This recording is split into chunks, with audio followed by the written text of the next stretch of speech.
you feeling good this morning? Oh, good. It feels like your typical management seminar, doesn't it?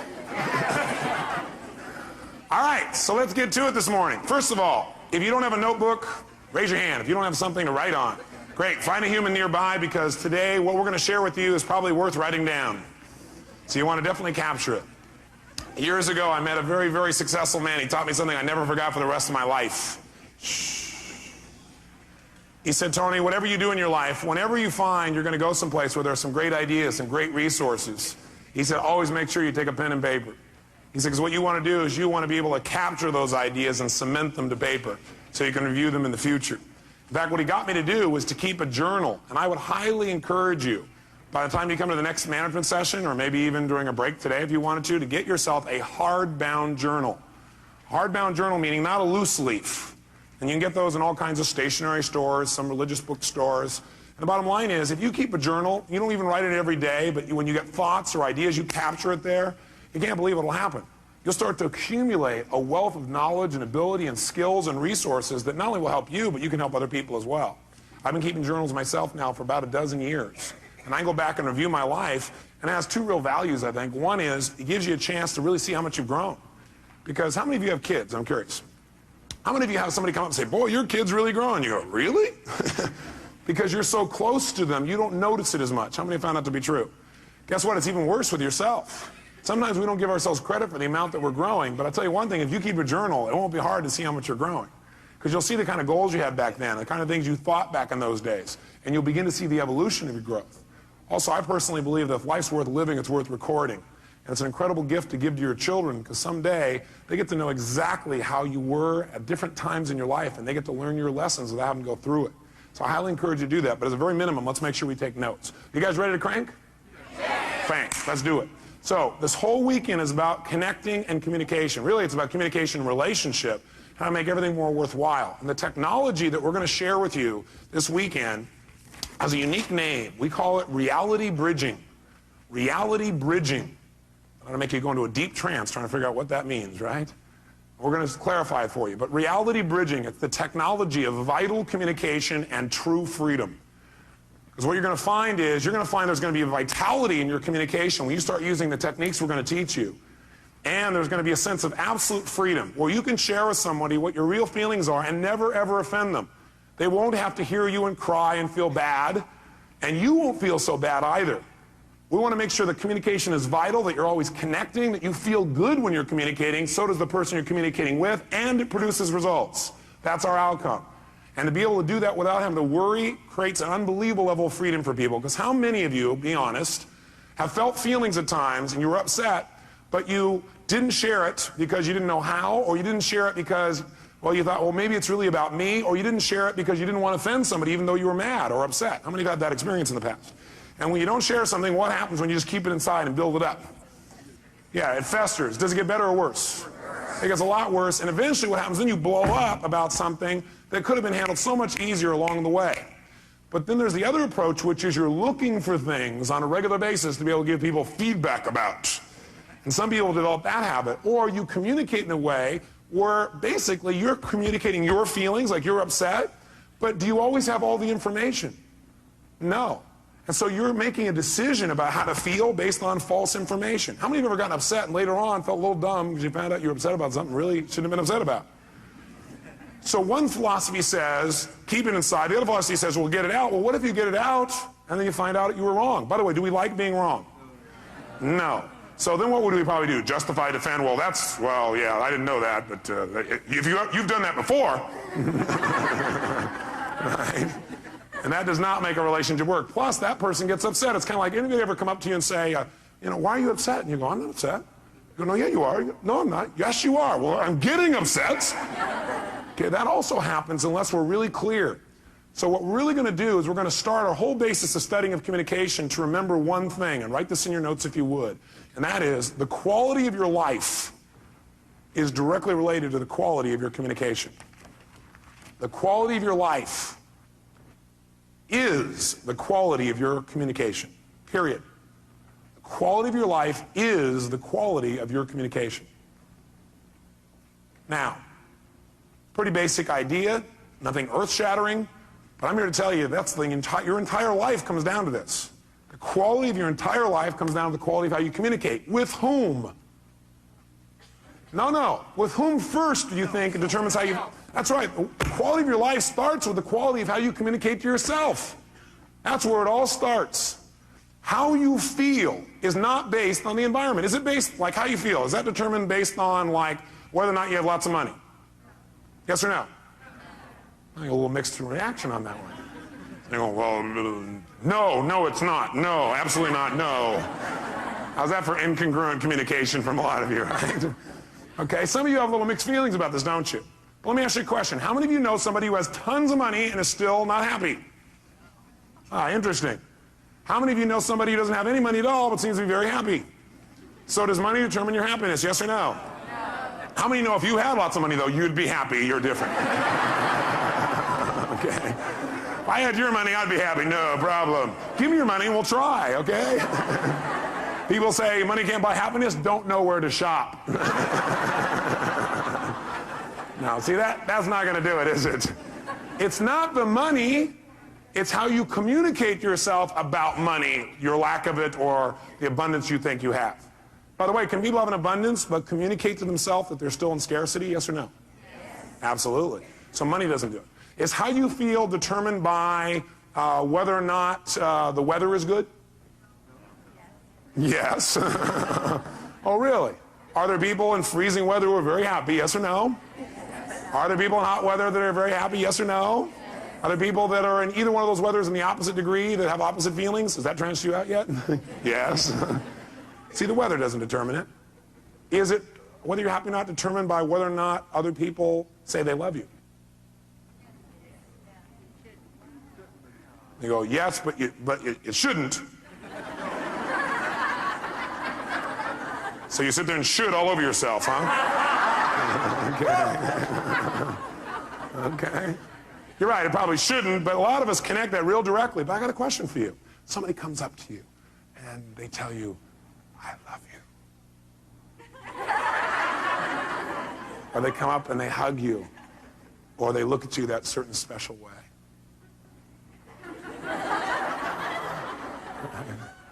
Or they kiss you passionately. And you have these feelings inside. You begin to come to attention, gentlemen.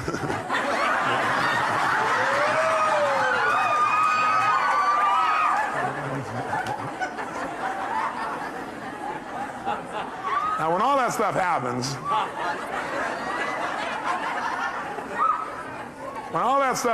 my question for you is, what made all that happen? Was it really the kiss that did it? Oh, yes, sir. No, I don't think so. If that's true, kissing your dog would get you excited. It wasn't the kiss. It was the meaning you associated to that particular moment when tissue touched tissue in that unique way. That's really it, isn't it? It isn't actually... Yes! It isn't actually the event itself, is it? It is rather what we communicated to ourselves about that event. Somebody hugs you and you feel good. Do they make you feel good, yes or no? No, what makes you feel good is you've got a set of rules inside your head that say if somebody touches me quite like this, they look like that, sound, smell, feel like this, then I get to say, ooh. Okay. And so you say, okay, it's time to feel good, and your brain goes, and you start feeling good. Right? So the bottom line is we determine how we feel by the way we communicate to ourselves, by the meaning that we communicate about a situation. See, it's not the event that determines how we feel. It's the meaning that we associate to the event that determines how we feel. And that meaning is something we create and we communicate to ourselves. If you're upset about anything, all upsets come down to the meaning you associate to something. If you're upset about something, it's because you're thinking, well, that's because this means they don't care about me, or this means I'm no longer in control, or this means I'm not respected, or this means. All upset is based on a meaning. And how many times have you been wrong when you linked up the meaning? Anybody been wrong, yes or no? Yes, this means yes, I'll guide you through this, okay? We've all been wrong. So what we've got to really be able to do is to realize one thing, and write it in your notes. Nothing in life has any meaning except the meaning that I give it. Nothing in life has any meaning except the meaning that I give it.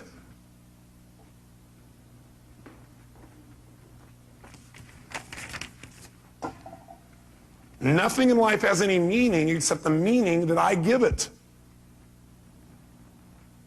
You're the one that puts the label on what things mean. And the last time you were with me, I gave you a phrase when we talked about transformational vocabulary. If you recall, transformational vocabulary is the idea that we get all these pictures and sounds and feelings and sensations start to come in our body, but we don't know what it means till we put a label on it. So you get all these things and they feel uncomfortable, they feel kind of painful, and you call that humiliation. Will that intensify the feeling more than if you say, I'm a little frustrated? Yes or no? You better believe it. The label we put on our experience becomes our experience.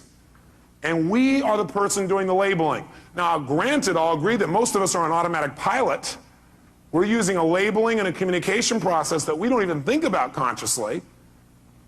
And we can easily point to other people and show how they created that feeling for us. And certainly they helped us to get into state. They helped us by giving us some feedback, but we still determine the feeling. I'll give you an example. I was in Hawaii recently. I couldn't believe it. I read this article, and then I saw the thing on TV where they interviewed this guy. He was out swimming, and the shark came and bit his leg off. Yeah. You'd think he'd be fairly upset. Why would you be upset if you lost your leg? After the initial pain, why would you stay upset? Because of the meaning you'd link to that, right? What would be the meaning that would make you feel upset all the time? That's right, the meaning of loss, that you had lost something. See, almost all pain you're ever going to feel in your life, the pain that people have that makes them upset, it all starts with, I call it emotional anatomy. It all starts in one place. Pain starts with, number one, I'll put it down at the bottom here, a feeling of loss. A feeling of loss. Now, can you ever really lose anything? Only if you perceive that there's a loss. Is that true? Are you following me on this now for a second? You can only feel loss if you perceive it. In other words, you have to tell yourself there's a loss. You have to communicate that you've lost something. This man was not upset. In fact, he was concerned about the shark. Yeah, you say, this guy's on drugs. No, he was sincere. Because his belief was that, number one, he was responsible, not the shark, because he was a swimmer and he knew that in the area he was there were sharks, and if he's thrashing around on the top, they think it's a turtle, they'll come after him. But his concern was that people were so upset about it that people were going to go out and rage and kill the sharks in that area. How's that for sorting by others instead of sorting by self? So the meaning for him was, this was a learning experience. That's what it meant to him. For other people, it would mean, I'm maimed for life. With the different meaning that he communicated. If he would have said, I'm maimed for life, I'll never be the same. I can never accomplish anything. A woman will never be attracted to me. I'll be a gimp for the rest of my life. If he would have linked those meanings, do you think he would have been in the same state, yes or no? No way. By the way, maybe this is temporary, right? I don't know. I don't know this guy. I'm not going to be around a long time to meet him. But I can tell you for years what I've done is interview people who are absolutely what I think are spiritual masters. What I mean by spiritual masters is not flying to the east and meeting somebody who sits and meditates. I mean somebody who doesn't have the use of their legs or their arms and lives in absolute joy and is totally loving and tries to figure out how to contribute to other people.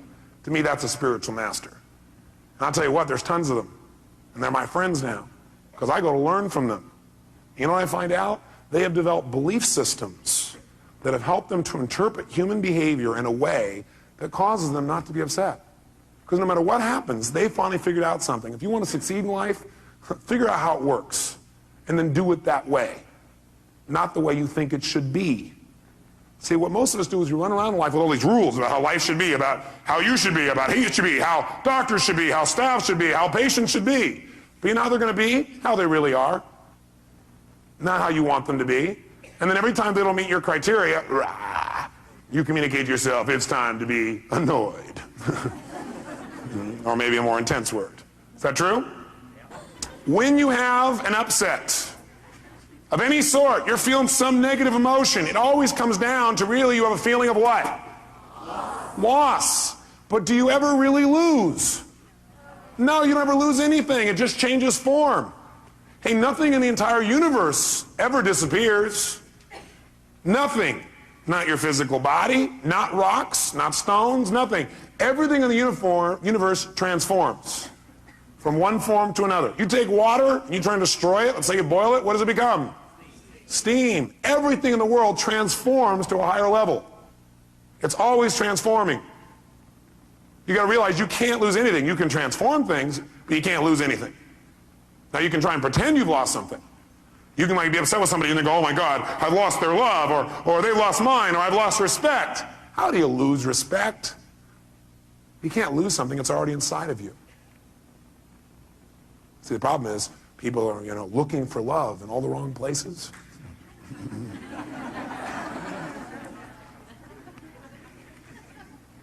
Love is not something you have to go looking for when it's where you come from. A friend of mine said that, Michael Hadley. I thought, wow, what a great thing to remember.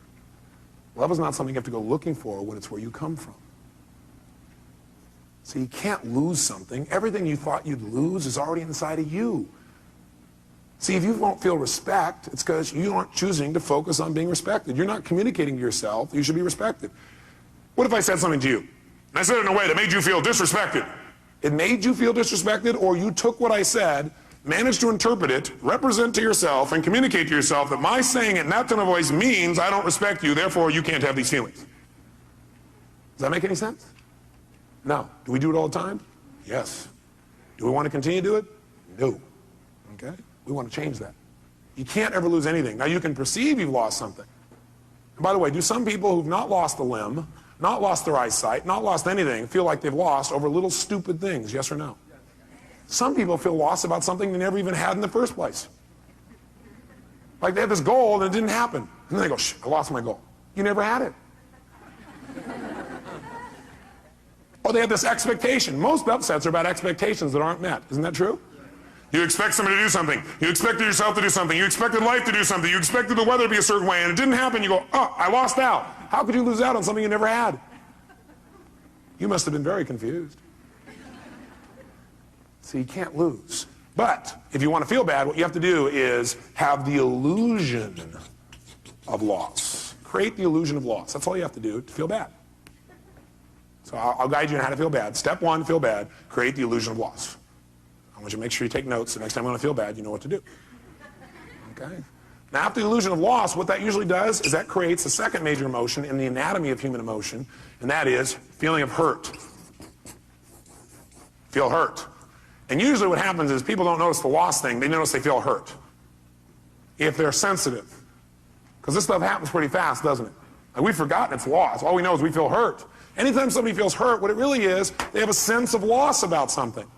They lost out on their expectation. They lost out on what they thought they had. They think they've lost out on something else. They think they're missing out. They think something has changed. They think they're losing something. And they feel bad. They feel hurt. How many have felt hurt in a personal relationship? Great. Tell me, raise your hand and tell me, what did you feel hurt about? Give me an example. Yes, sir. You felt hurt about dishonesty, meaning you felt this person had been dishonest with you. Now, are we absolutely certain that this person was dishonest, that he felt that was dishonest? Yes or no? Is it possible this person was not dishonest, but rather he interpreted their behavior as dishonest? Yes or no? Yes or no? Yes. I had a conversation with my mom not long ago. I couldn't even believe it. She was like all hurt. She said, I'm really, and she went to the next level. I might as well tell you what it is. Most people, by the way, don't stay in hurt. They manage to immediately amp up into anger. Is that true? That's right, and that's the third emotion. So if you're angry, what you really are is what? Hurt, which means you really just have a sense of what? That's really it. So my mom was upset. I was like, what are you upset with me about? I mean, what did I do? She goes, well, she does flowers for seminars. And she asked me if I would contact this hotel and have the hotel like use her services. And I said I'd be willing to, but I don't think they do that. I mean, they never do it for us. Well, she talked to somebody else, and that somebody else told her that the hotel does it all the time, and they contract with somebody else, so your son must not really care about you. Now, she was also in a very stressful state. Does the state we're in just our normal life affect the way we interpret meaning? Yeah, she was stressed about a bunch of other things, so while she's in a stressful state, somebody said this to her, and she went, oh, my son, he just thinks I'm a pain in the butt. He just wants to get rid of me. He must be ashamed of my work. He must not like my flowers. She created all this wonderful stuff. Can we create all kinds of shit in our head? How many are good at creating shit in your head? Okay. All right. Good. I am too. We all are. I'm not picking on my mom, trust me. Oh boy, it's on video. Now I'm really in deep shit. She taught me everything I know. She did teach me a good deal of what I know. Gave me a great foundation for my life. Point is, though, seriously, is she's all upset. And she thought that I had lied to her. Now, first of all, when she said I had lied to her, what do you think happened to me? Like, me, honesty is one of my highest values. I'm probably too honest. I tell people everything. Right? What? Right? The fact that she questioned my honesty. How many of you, somebody questioned your honesty and you know you're honest? I mean, that really upsets you. What do you think I got when she said that? Angry. How could you say that? And plus, I just did all these things for you. And I started remembering all the stuff I was doing for her, and I said, I have never lied to you in my life. Well, maybe when I was a little kid, but not since then. I said, what are you talking? I can't even believe that. Why was I angry? Because I felt what by her statement? And I felt hurt because I had a sense of what? Loss. And my loss was, how could we lose that connection of knowing who each other are? I'm my own mom. I mean, I'd do anything for her. I just got done doing this unique thing for her that, blew her out of her shorts. She didn't ever expect it. Right? Blew her out of her shorts. Interesting picture.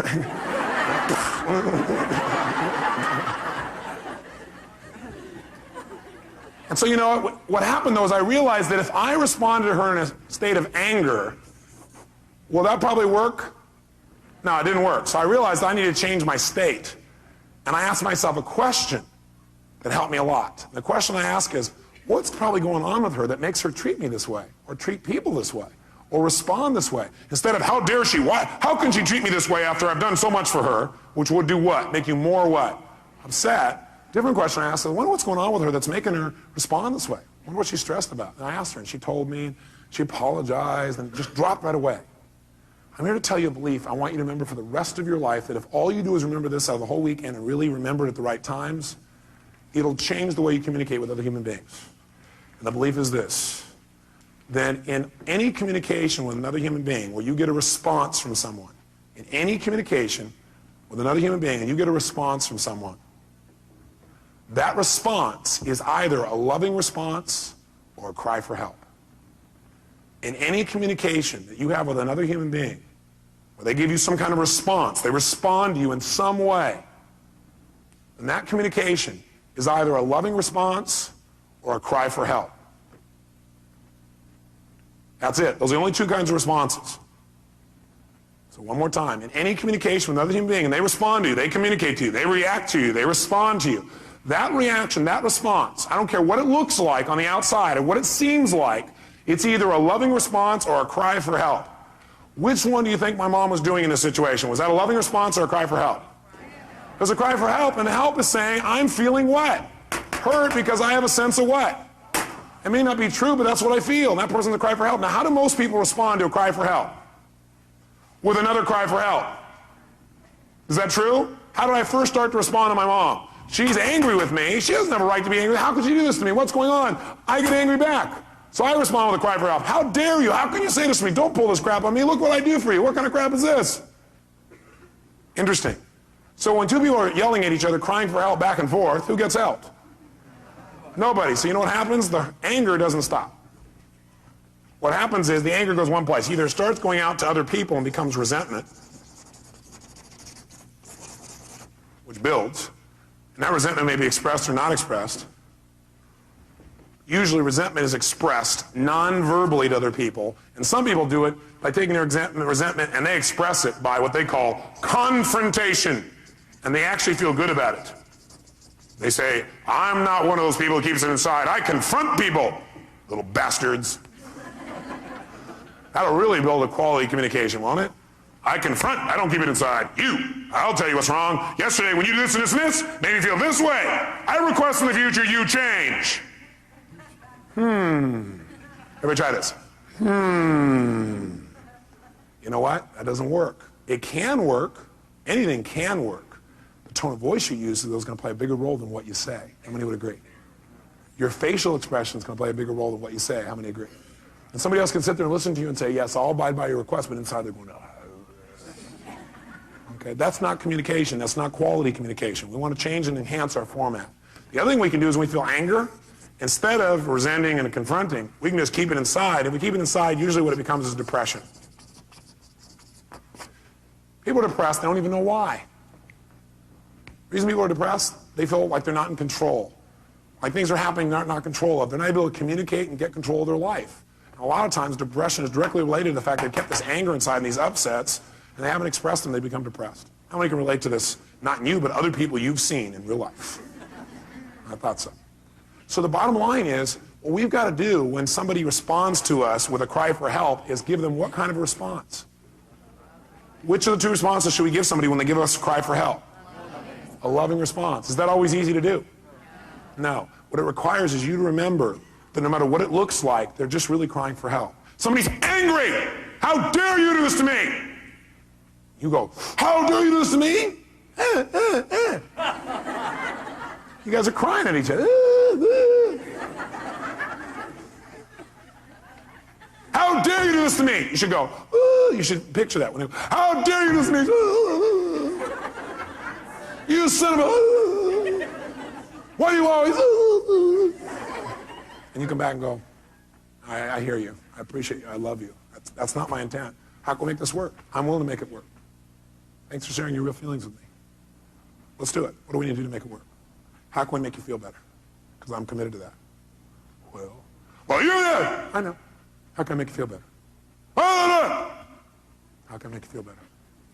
How can I make you feel better? Because I love you.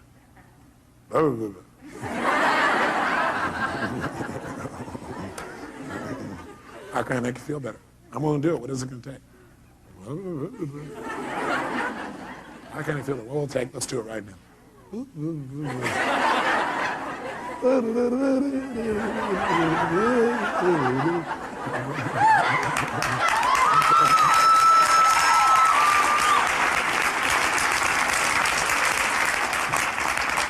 get the idea? You don't want to respond to a cry for help by crying yourself. You want to be bigger. And the way you get bigger is you remember this. You remember it, you use it, you make it work. Okay? This will change your life. That one belief, if you also execute it. And you know what you're going to learn today? You're going to learn some skills today that are so easy and so simple that all you got to do is commit to making them a habit so you don't have to think about it anymore. Your life will change forever. Your personal life, the way you communicate to yourself, your practice, your team, and most of you are already so bonded, you're incredible. But is there always a deeper level that we could pursue, yes or no? There's always a deeper connection. And if it's possible, should we pursue it? Yeah, why not have more ecstasy? Why not be closer? Why not be more loving? Why not be more connected? Why not do more? Why not create more? Why not make it happen? Why not? Why not us? Why not now? That's what we're going to do this day. So get the feeling for what it is. It all comes down to meaning. We change the meaning, we change it all. I'll give you an example too. When I was on my first book tour, this woman calls me up on the phone, right, on the radio, and I love doing the radio responses. I love like real fast, being able to help people. So this woman calls up and she goes, Mr. Robbins, she goes, I've tried everything. I'm so upset. I'm depressed all the time. I've been depressed now for 7 years.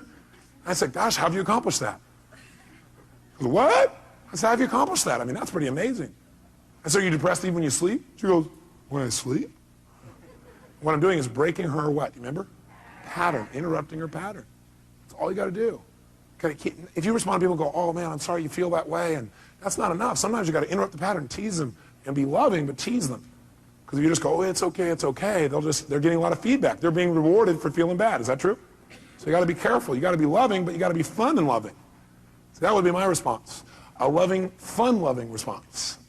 An outrageously fun, loving response. That'll break their pattern. Do something they don't expect. So I said, well, what's the challenge? He goes, well, it's because my boyfriend left me 7 years ago. He left me. He took my whole life. I said, he took your whole life? He goes, yeah, I gave him everything. I said, everything? You kept your voice, I hear. So, well, you know, he gave me everything. My whole life's run forever. Why is she in pain? That's right. She feels tremendous depression, actually, because she's been angry, because she really felt what? Hurt, because she has a sense of what? Are there people who end a relationship and don't feel a sense of loss? Yes or no? Yes, because you have to tell yourself it's a loss. You have to communicate it's a loss. How many found that in the past what you thought was a loss was actually your gain?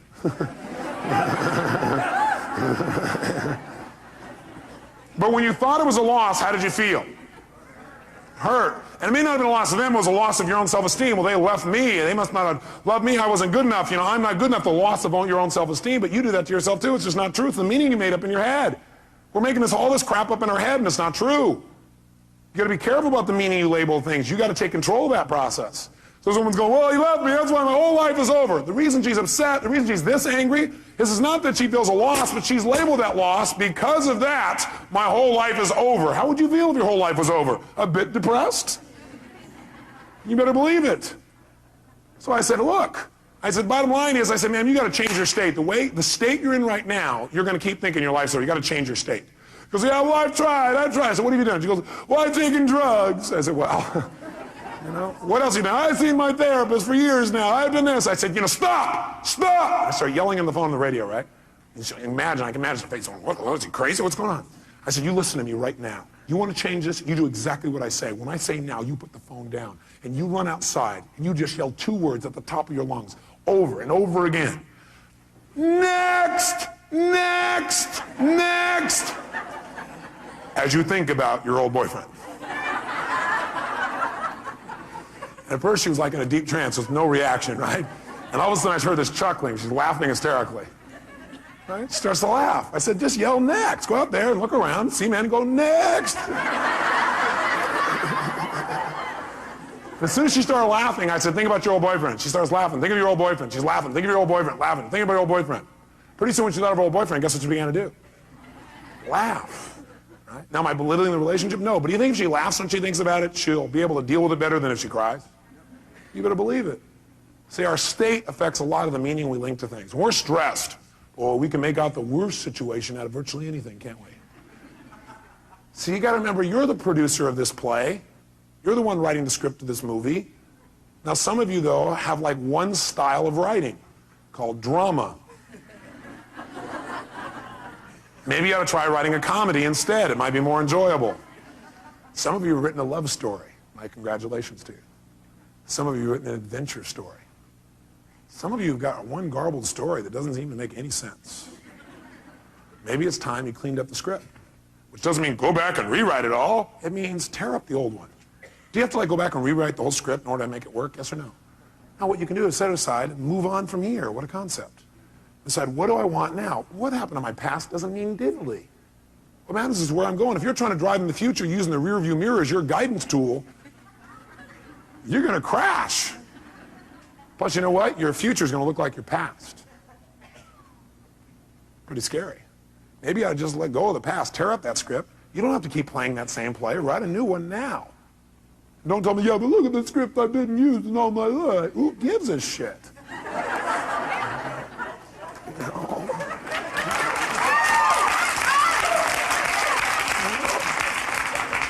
Put it in the circular file and write a new one.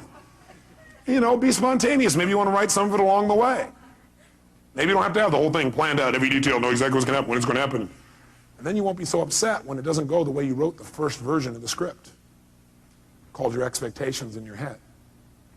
Maybe then you'll go, well, this script is kind of a guideline. It isn't like my absolute must or I'm going to be peeved. Maybe that would help things a lot. See, the whole key is the quality of life is the quality of communication. Number one, with yourself. Because nothing has any meaning except the meaning you give it. And the meaning you give it is going to determine how you feel. How you feel is going to determine what you do, and what you do is going to shape your destiny. See, if I interpret this means this person doesn't love me, then now all of a sudden I'm going to feel lousy about it, and I'm going to do things either verbally or non-verbally to get back maybe. Or, at the very worst, I'll withhold my emotions because I don't want to be hurt again. And does that withholding make my relationship better, yes or no? No, and now all of a sudden we start to drift apart. And now I start doing things that will change my destiny and separate me from somebody I really love and somebody who really loves me, all because I made up a bunch of crap in my head. Nothing has any meaning except the meaning you give it, bottom line. And so if we want to change our lives, we really want to make things work, make sure I remember this, write it in your note. It's not the event, it's what we do with it that determines the quality of your life. It's not the event, it's what you do with it that determines the quality of your life. And what we do with it is what we do with it inside of our head. It's not the event. It's what we do with the event that determines the quality of our life. What do we do with it inside of our head? We can take things that destroy other people and cause them to make us better. This whole seminar today you're going to go through is a result of me having an event that was not pleasurable last night. Especially since I was exhausted, I had no sleep. That also amplified my feelings about the situation. And then what happened was I asked myself a question. How can I use this? What's great about this? I was not feeling it was great. How can I use this? What's great about this? My brain started saying what's great about this is it means what we tried to do before this wasn't making sense. We almost had it, but it wasn't quite there. So what's great about this is I found that out because I want to share with you the best. What's great about it is I can use this intense emotion to see what really will work in the most intense feelings I've got. Wow, what a great deal. See, it's not the event, it's what you do with it. And remember, the meaning you associate or assign to something, the meaning you associate, right, put in parentheses, or assign to something, determines how you feel and what you do. So the meaning you associate or that you assign to something determines how you feel and what you do throughout your life. Determines how you feel and what you do throughout your life. Bless you. The problem is, are you communicating to yourself in a way that's empowering or disempowering? And what would you say a good deal of the time it is, probably, if you're not totally happy? Disempowering. So the problem is not the event. The problem is the meaning that you're associating to things that's affecting your actions throughout your whole life, determining your destiny, is probably disempowering a good deal of the time. If you're not happy. If you're happy, you're probably assigning a lot of empowering meanings, aren't you? You've come up with some core beliefs and ways of looking at the world that really help you. Help you to evaluate things in a way where you're really in charge, or you're not in reaction. So if we want to really take control then, we got to remember what I've already said. Nothing in life has any meaning except the meaning that we give it. So for example, the doctor raises his voice, says, please give me this. Or maybe he doesn't say please, he says, get me this. He doesn't say the word please. What does that mean? Scumbag doctor, that's what it means. It means he doesn't respect you, right? It means he doesn't care about you, right? Isn't that what it means? If you're upset, that's what the meaning you've attached to it is. How many would agree? What else could it mean?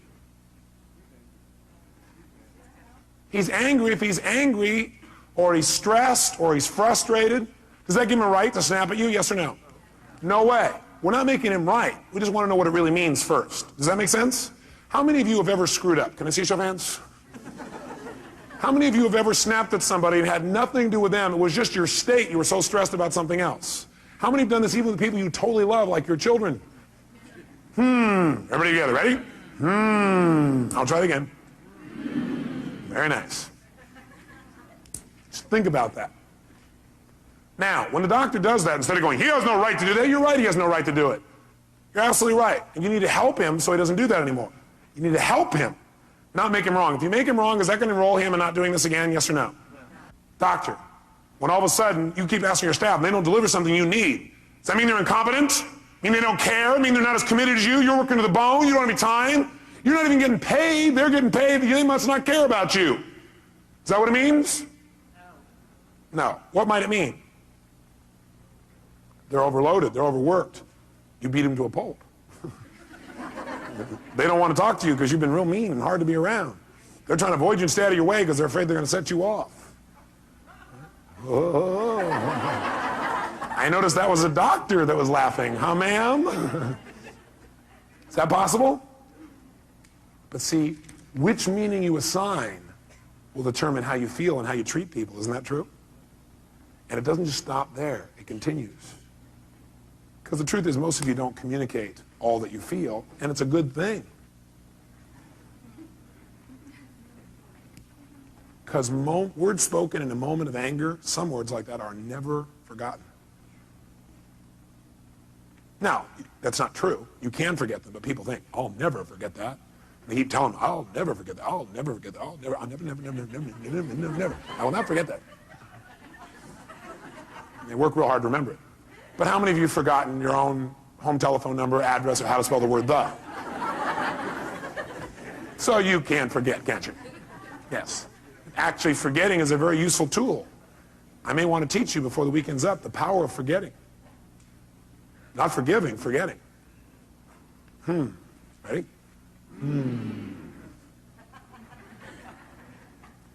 Is it sometimes useful to forget? Yeah. especially if what you're forgetting is only your perception.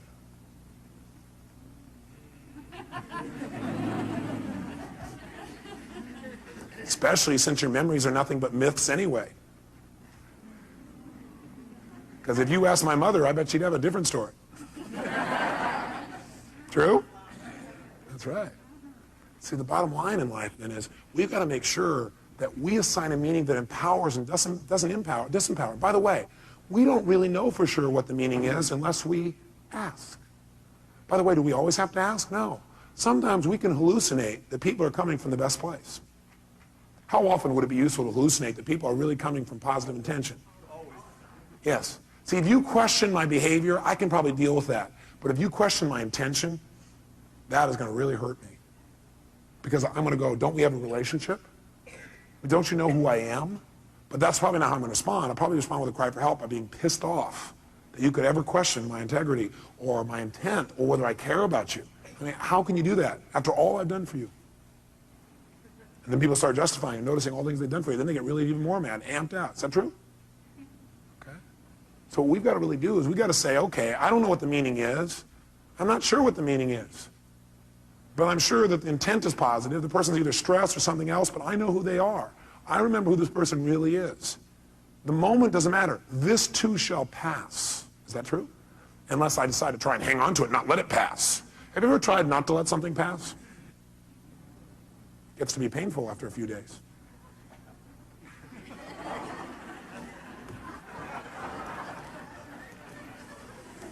You come home.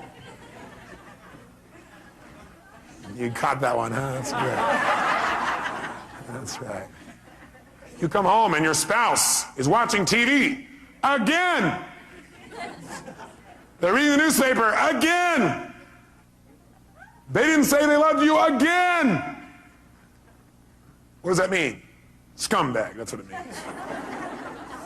Divorce. They don't care. They don't love me. They're not attracted to me anymore. Can't imagine why they wouldn't be attracted to you when you're in this personality.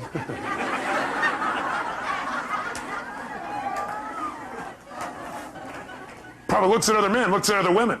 Can't imagine why when they get to come home to seeing you in this unique state.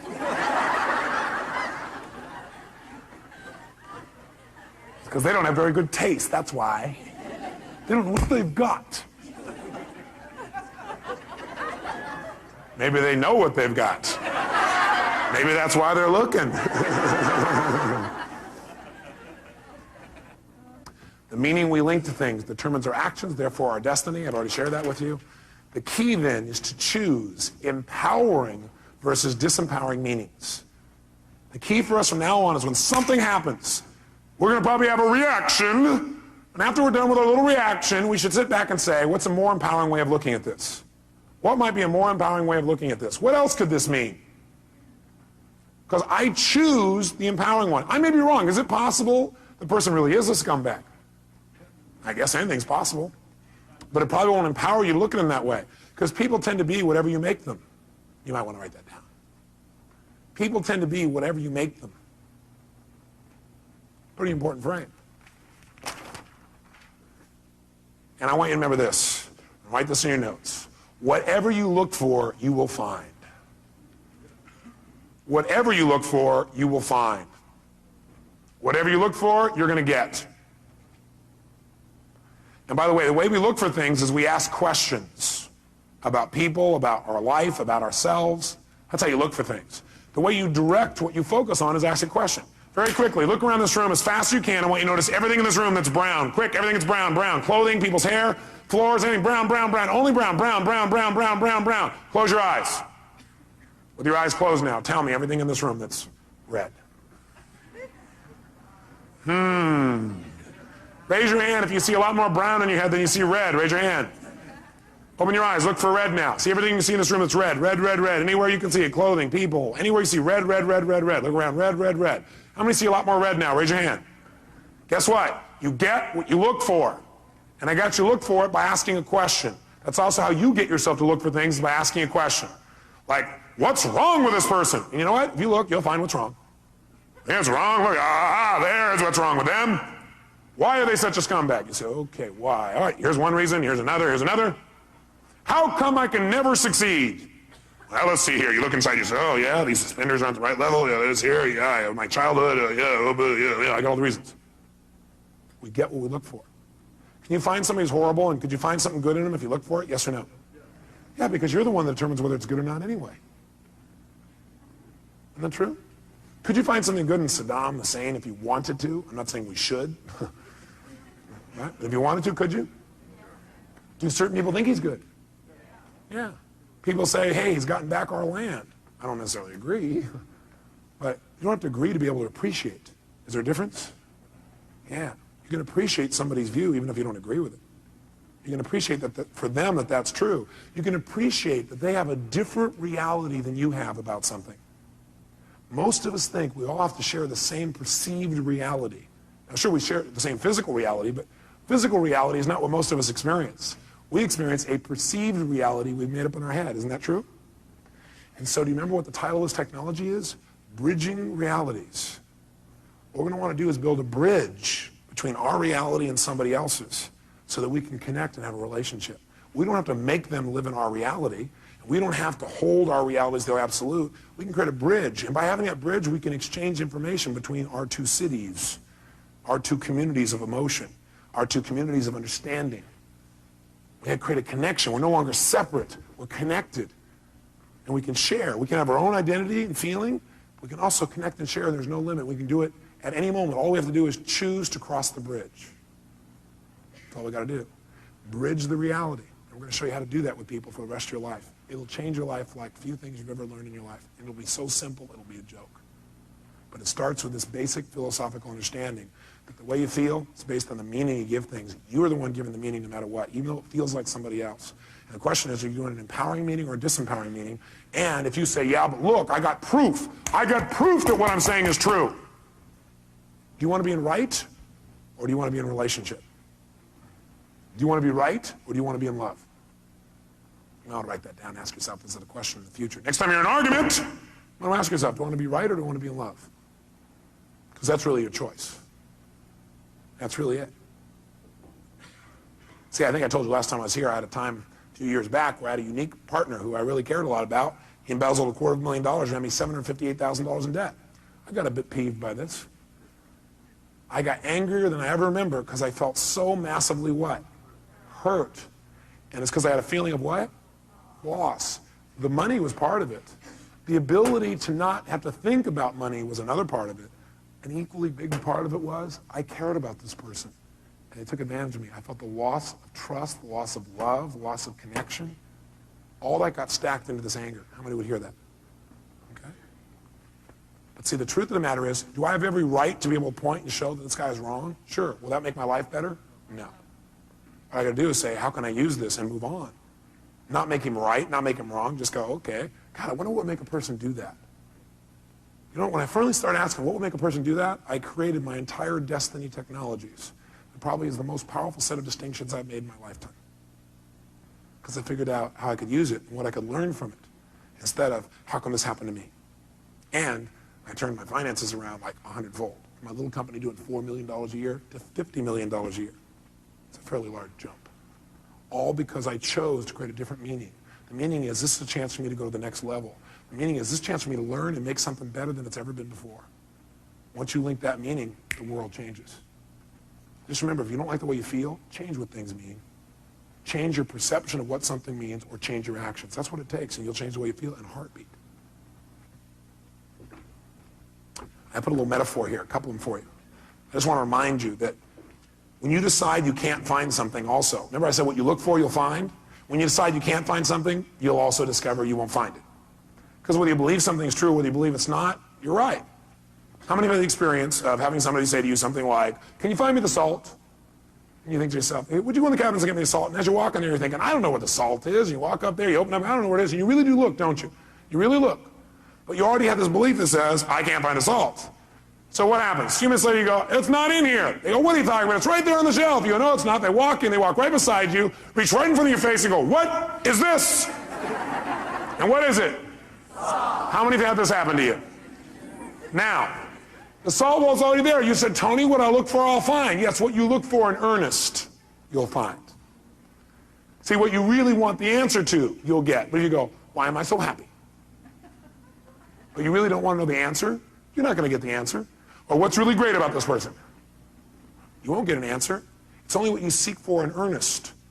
If you don't look for something, you won't find it. You're right. If you don't commit yourself to finding it, you won't.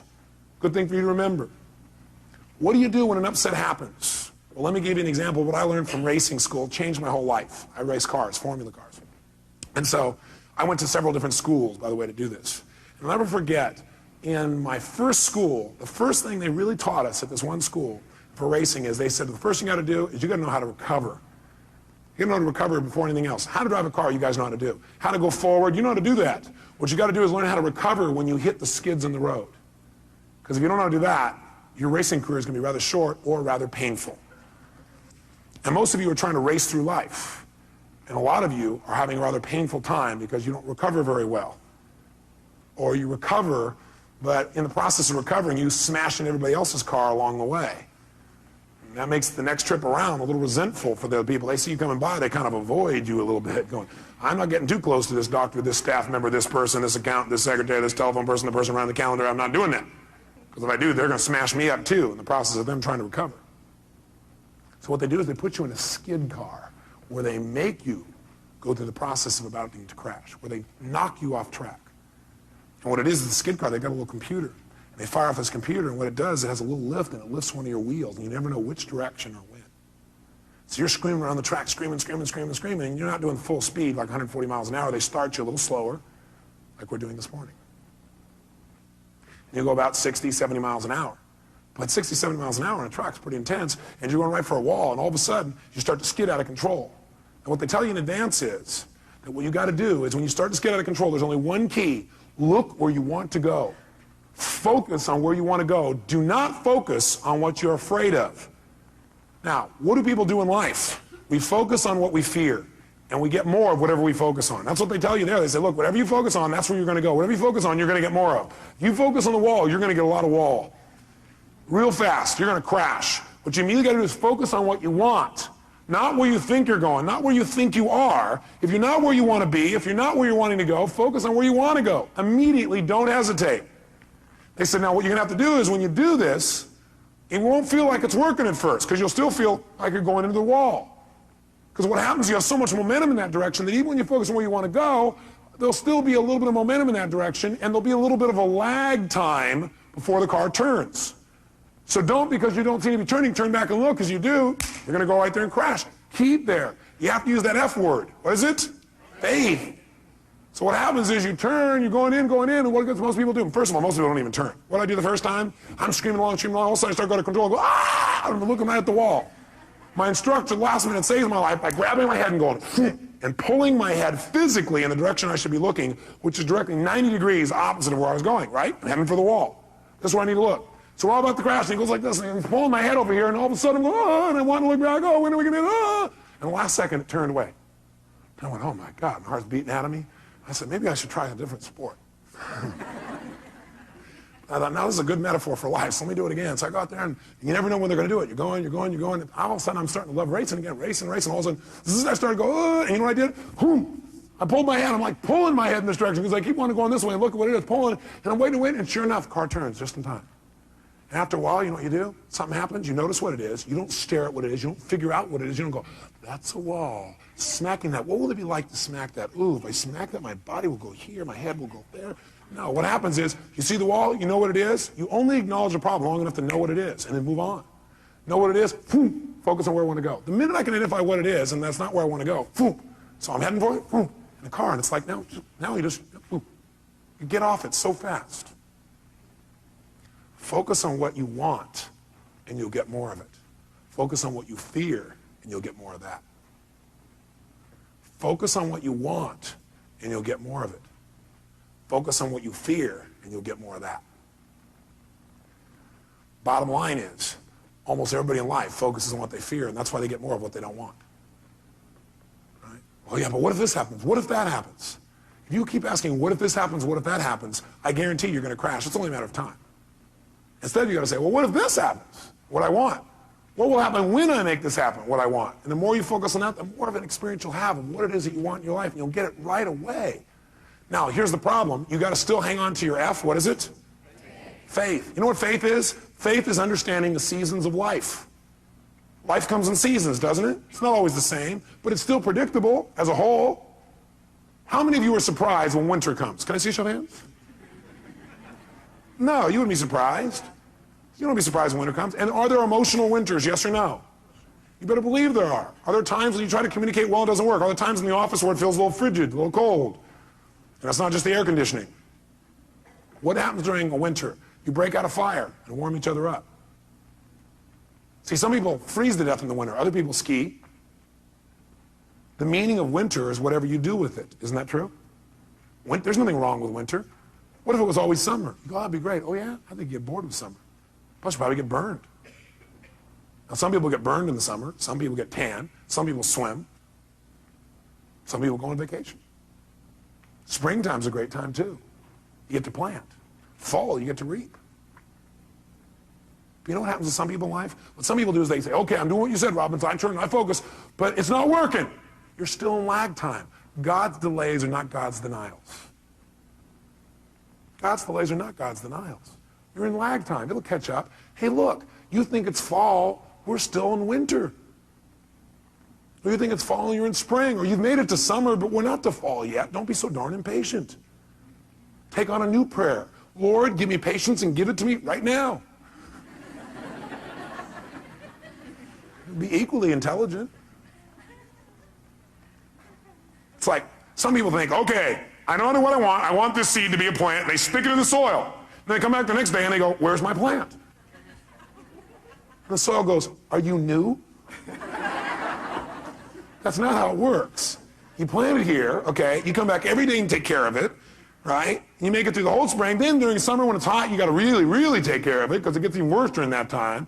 And you make it through all those seasons. In the fall, maybe, more than likely, not always, but most of the time, you will have a plant here. That's how it works. You go, but that's not fair. Best of life is how it is, not how you think it should be. Because if you're coming back each day, the plant will see you come and start laughing, you know, giggling. Look at this guy. What's the matter with him? Why don't I have it yet? Lag time, that's why. Don't make yourself wrong because you're doing the right things and you don't see the results yet. It takes time. Most people completely overestimate what can be done in a year and underestimate what can be done in a decade. I can tell you my own career, my own life, my business life, I gave my heart and soul every day, 276 seminars a year. Going morning, noon, and night, giving my all. Anybody knows me will tell you, all my all, every day, no matter what. And you know what? I was broke. I was frustrated outside in terms of the business. Nothing was working. And I kept, asking myself a great question, like, why am I screwing this up so much? It wasn't me screwing up. It's lag time. I had to make distinctions. I had to build something. It takes time. But then the other day, I got a little reality check, which we're going to teach you today. My reality check is I'm flying up to Los Angeles to do my seminar up there in my helicopter, my jet helicopter. It's a tough life, but somebody has to live it. So I don't have to drive for 3 hours. I jump in my helicopter. I'm there in 35 minutes. And plus, I go down and dive down by the dolphins in the water and lift back up and play. It's like having your own roller coaster. And I'm flying over this area where I used to work in Glendale, California. I worked there as a janitor. I drove my 1960 Volkswagen that literally broke down on the freeway one day because the wheel fell off. I worked in the middle of the night so I could still go to school. And I got paid $5 an hour, but as a janitor, they figured out how many hours it should take, so I did it half the time, did a better job. Because I learned if you give more value, you get to earn more. Good thing for me to remember. But all of a sudden, I flew over the bank, and I stopped. Because see, in a helicopter, you can stop. Like an elevator, just boom, right there. And I just hovered above where I used to work. And I thought, that was 12 years ago. Wow. Wow. I never... For 4 or 5 years after that, I never thought I could have ever had what I wanted. But see, the world moves for those who just never give up. The world will move for those who persist forever and who change their approach. They're flexible in how they do it. They don't just do the same thing over and over again. The world will move for someone who has faith. The world moves for somebody who has trust and then acts on that trust. That's what the world moves for. And someday you get to look down and go, God, I was there one time? That's pretty exciting. That's pretty good progress. See, just because you didn't get it when you want it, you may have overestimated in the short term and underestimated your long-term power and potential. Something you might want to remember.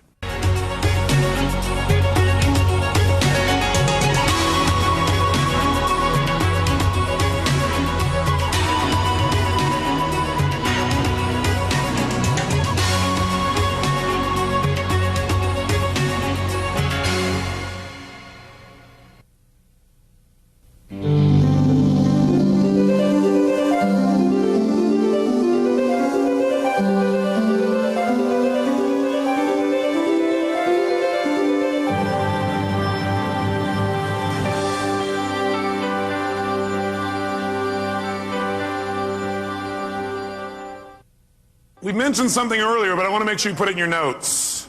And that is the state we're in the moment, the state we're in at any moment, powerfully impacts the meaning we associate to something. The state we're in the moment powerfully impacts the meaning that we associate to something or that we assign to something. So one way to change what things mean to you is just change your darn state. Is that true? I mean, if you're feeling great, do things just kind of bounce off you that normally if you're feeling upset? Would you change the way you look at them probably, change the way you feel about it? You bet. So we need to really still manage our state. And we talked about that a great deal last session. I want to make sure that that's part of your life's work. Because your life's work is really learning how to live in a way where you spend most of your time enjoying yourself, very little time in pain. Most of your time in pleasure, very little pain. And living your life hopefully in a way where not only do you feel good all the time, but the people around you feel good just by being around you. Because they're around you, they feel a lot less pain and a ton of pleasure. See, that's my idea of success. Success is when you've learned to live your life in a way where you experience tons of pleasure every day and almost no pain. And simultaneously, where the way you live also causes the people around you to experience very little pain and tons of pleasure. Then you know you're really successful. Because if you feel good and nobody else does, you're a failure.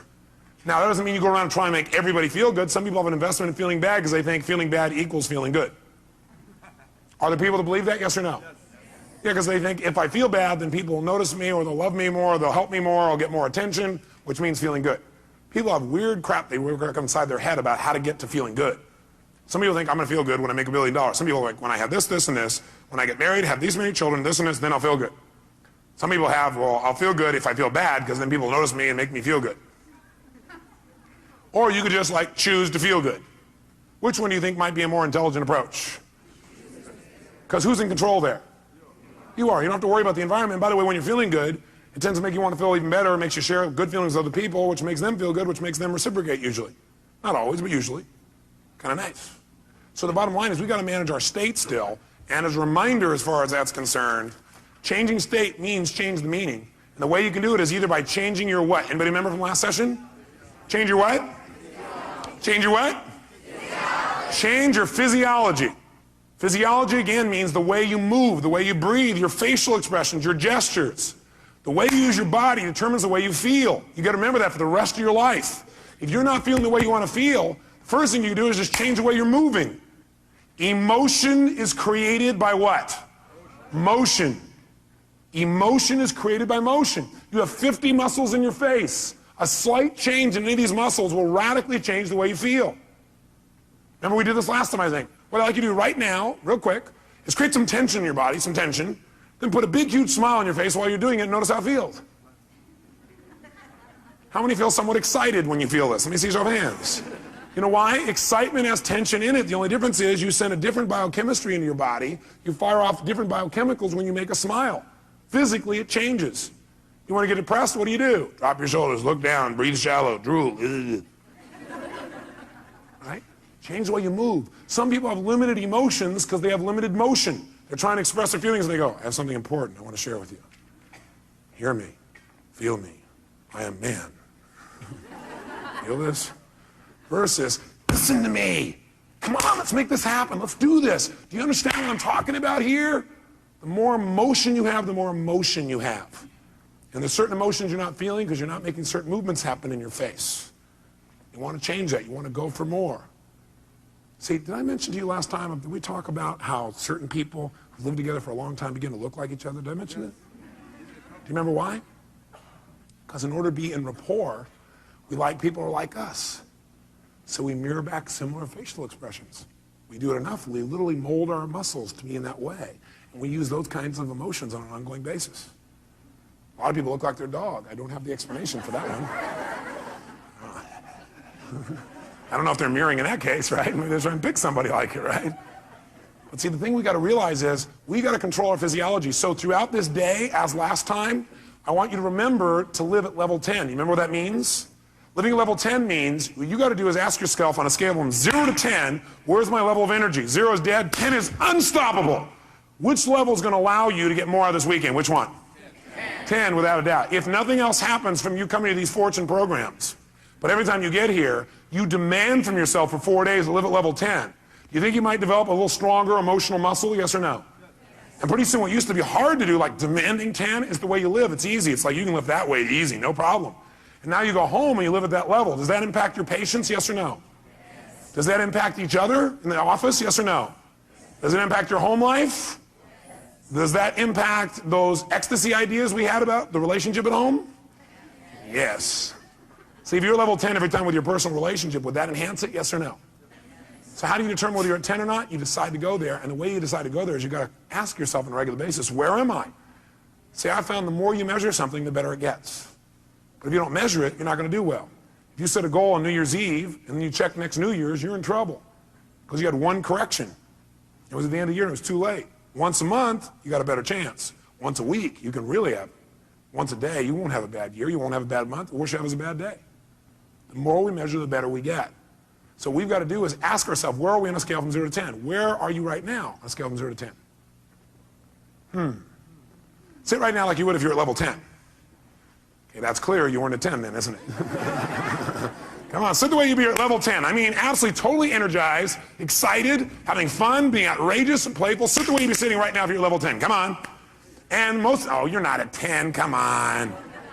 Come on, this is not 10. Let me see 10 here.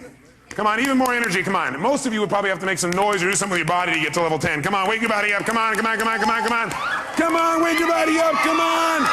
Come on. Come on. Now, this is level 10. Now, go to level 2. And imagine trying to learn at this pace for the next 3 days. Go back to level 10. Come on, go, go, go, go, go, go, go, go. Come on, come on, come on, come on, come on, come on, come on, come on, come on, come on. Now, I want you to commit you're not going to drop below level 8 for the rest of the weekend. Are you willing to do that? Yes or no? Yes, yes or no? Yes. Great. Now, if it's tough to stay at level 10, you want to push yourself to level 20. So just as a reminder, stand up. Do you remember how we do this? We put ourselves in a yes state. All remember what that means? Good. Then what I want you to do right now is take off your jacket. You have that. Not your blouse, ma'am, just the jacket.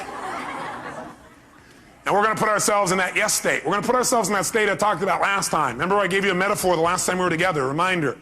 I said there's a puddle of water here in front of me, and I'm an old person. I come up to that water, what will I do? No, not just walk around it. I'll walk around it and bitch about it while I walk around it. Okay? But if I'm a kid, how do I deal with a puddle? That's right. Yes. Boom. That's the state we're going in. All those who want to do that for the weekend say aye. If you were in that state and somebody like came along and said, yeah, how do kids deal with that? They go, yeah. Would that be a healthier response than going, okay. I'm looking for new ways to hiss and get this person. Would that be more healthy, yes or no? Sure, it's more playful, it's more outrageous. Next time somebody is real bitchy, just get real bitchy back. We'll do it funny. Will that break their pattern? Yeah, you might piss them off even more. Well, at least we're moving them in some direction. So when I say now, what you're going to do is you're going to wake your body up like a little kid again. You're going to scream, wait. You're going to scream and yell and be totally outrageous like a kid. If you weren't here before, you'll catch on quick. Then, at the peak of our being totally bizarre, weird, outrageous, playful, seductive, fun, adventurous, and outrageous again, what we're going to do at the peak of that is we're going to go and we're going to clap our hands and say the word yes right at that moment. And when you clap your hands and say yes at that moment, your job is to create more energy, more excitement, more outrageousness than the moment before. We'll do it faster and faster. At the end, we'll do the will clap. But what I want you to do is go to level 20 on this. On a scale from 0 to 10, you're going to go to level 20. You go, that's impossible. That's why we're going to do it. Because also, once you've been to level 20, level 10 feels like you're relaxing by contrast. Okay, first let's just try the word yes strongly and notice how it feels again. Ready?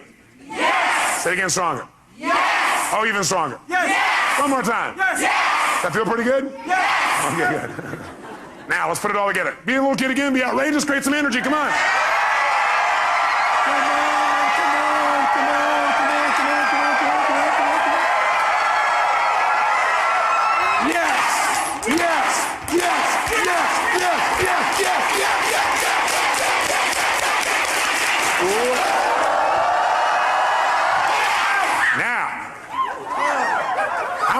How many are now at level 3? Now some of you here for the first time going, what have I gotten myself into? It's a cult! It's the yes cult.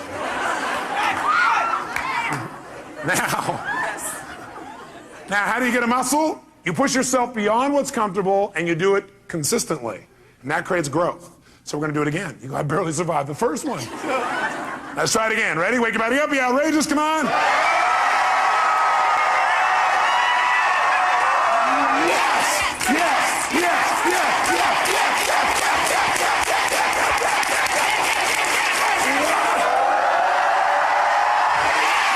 Now, in this state, if somebody had some petty upset with you, could you handle it? Great. Then get a bouncing hug from the person next to you and grab a seat.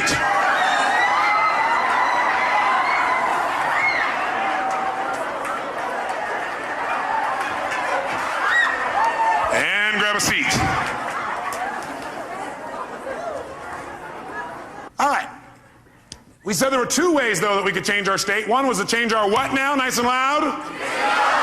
Or the other is to change our focus. Change the way we're representing things to ourselves. Like picturing things in our head is one way we focus.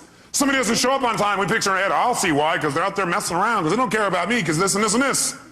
Another way we focus is by what we say to ourselves. We represent, oh, well, they're not doing it probably because they don't really love me. And we talk to ourselves in certain ways. We get all these negative feelings. But if we change what we focus on, we change what we feel. If you think of something you're afraid of and you focus on it, will you feel it? You bet. If you wanted to feel depressed right now, how many could pull it off? No problem. How would you do it? You remember, don't you? A little reminder here. Just put yourself in a lousy physiology. Or, easily, another way you could do it, of course, mess up your biochemistry, eat in a way that drops your blood sugar through the floor. Or else could you pull it off? All you have to do is think of something that once happened that made you feel bad. Something in the past, and remember it again.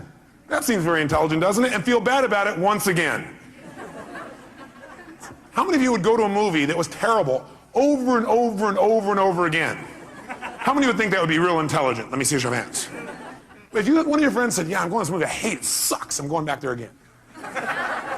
You go, how many times have you been to this movie? About 4,000. What would you probably ask them? Why would you go back there? Well, because I have to. Would you believe them? I don't believe you either when you tell me that. But I always believed in you because I know you know better. You don't need to go to those movies anymore. They're a bunch of myths anyway, made by poor directors. Lousy writers, lousy producers. You're a better producer, director, and writer now. You're probably even a better actor or actress. So why not create it the way you want it instead of seeing the same old movies over and over again? Most producers I know don't sit and watch their worst movies over and over and over again and feel bad about them again. What most of them do is they go, that was part of my learning experience. Time to move on. How else could you feel bad, by the way? You could do it currently, couldn't you? All you have to do is think of something you think you've lost that maybe hasn't even happened. Right? Or think of something that you want but you're not getting right now and feel bad about it. Or you could think of something that hasn't even happened yet and feel bad about it in advance. Couldn't you do that? Like, oh my God, and focus on what if this happens? Oh God, it feels terrible, oh gosh. Remember, a coward dies 1,000 deaths. A courageous man or woman only once. Because a coward runs it through the head about 8 million times and feels like they're dying 8 billion times. If you have any faith, any courage, then if it really ever does happen, you'll just deal with it once. You feel the pain only one time instead of stacked over and over and over and over again. If you want to feel good, could you do that? Sure. Would a producer go back to some of their best movies and see them again, do you think? Yes or no? Would they even share some of those movies with their friends? You know what some people do? Some people actually take the worst movies of the past and go share them with their friends, their worst movies. Tell them all about all the gory details of it. And the friend goes, yeah, that's really great. Yeah. But see, a real great producer director shows them their current films, shows them some examples of films that are about to come called previews, Previews are rather exciting usually. Or they show them the best films of their past and share those with them so that people get to enjoy more of their life. Maybe even learn something. Who knows? But you could remember something that once happened that was great, feel good about it. You could think of something right now that you could feel great about, or you could think of something that hasn't even happened yet and feel good about it in advance. What determines what you focus on, though, is one thing: the questions you ask yourself. The questions you ask yourself determine what you focus on in that moment. What questions you ask are usually controlled by your beliefs. Because you could ask any question, but unless you do it consciously, you'll just ask the same questions that are in alignment with your old beliefs, your old BS, belief systems. So the bottom line is we've got to ask better questions. And I will tell you the question I want you to learn to ask the next time you get upset with someone. This is the first question I would ask myself if I were you. What else could this mean? What else could this mean? I will know a person is intelligent when I say this and this happened. I started to get upset, then I thought to myself, well, what else could this mean? You know, maybe it doesn't mean what I think it means. Maybe they weren't really being harsh. Maybe what it means is they're stressed. Maybe what I'm hearing from this person about what they said about me is not true. Maybe what it really is a distortion. Not that they mean to distort, but it's a distortion. Maybe what I've heard this person said about me is a deletion. Maybe this person is generalizing. Maybe this person heard it through somebody else. Maybe that person misinterpreted what I said. Maybe this whole thing isn't accurate. Maybe it's accurate, but they're stressed. Maybe I'm just stressed right now. Maybe what this really means is I'm stressed and I need to get more resourceful and be more loving. And I can handle this. Maybe what this means is it's a chance for me to go to the next level. What else could this mean? You're only upset when you've decided on a meaning that creates an upset. So if you're feeling upset, what else could this mean? Because again, how many of you have ever thought something meant something and been upset about it later on and found you were wrong? How many have done this? So wouldn't it be smart as a first step to always ask, what else could this mean? And search for other possibilities. See, with my friends, I always do this. If I care about somebody, I always do this. And what I've learned to do is even with people I didn't so much care about or didn't even know. What else could this mean? See, that makes your whole life open up and expand. See, once you think you know what everything means, you're in deep trouble. Because when you're a kid, you know what happened? You used to have this big giant doorway. But then you became an adult, and you noticed the door. And you started to say, I know how this door works. And you close it a little bit. You said, I know how the world is, and you closed it more. I know the world is, and pretty soon, now you know how the world is. You absolutely know how the world was. See, when you're a kid, you didn't know how the world was. It was just amazing how big the world was. It was amazing how much wonder there was in the world. How much you could learn, how much you could grow, how stimulated you were. You were stimulated by all kinds of things because you didn't know for sure what everything was. You're always curious about what things were. But as an adult, you now know what everything is. And if it doesn't fit in there, it's wrong. We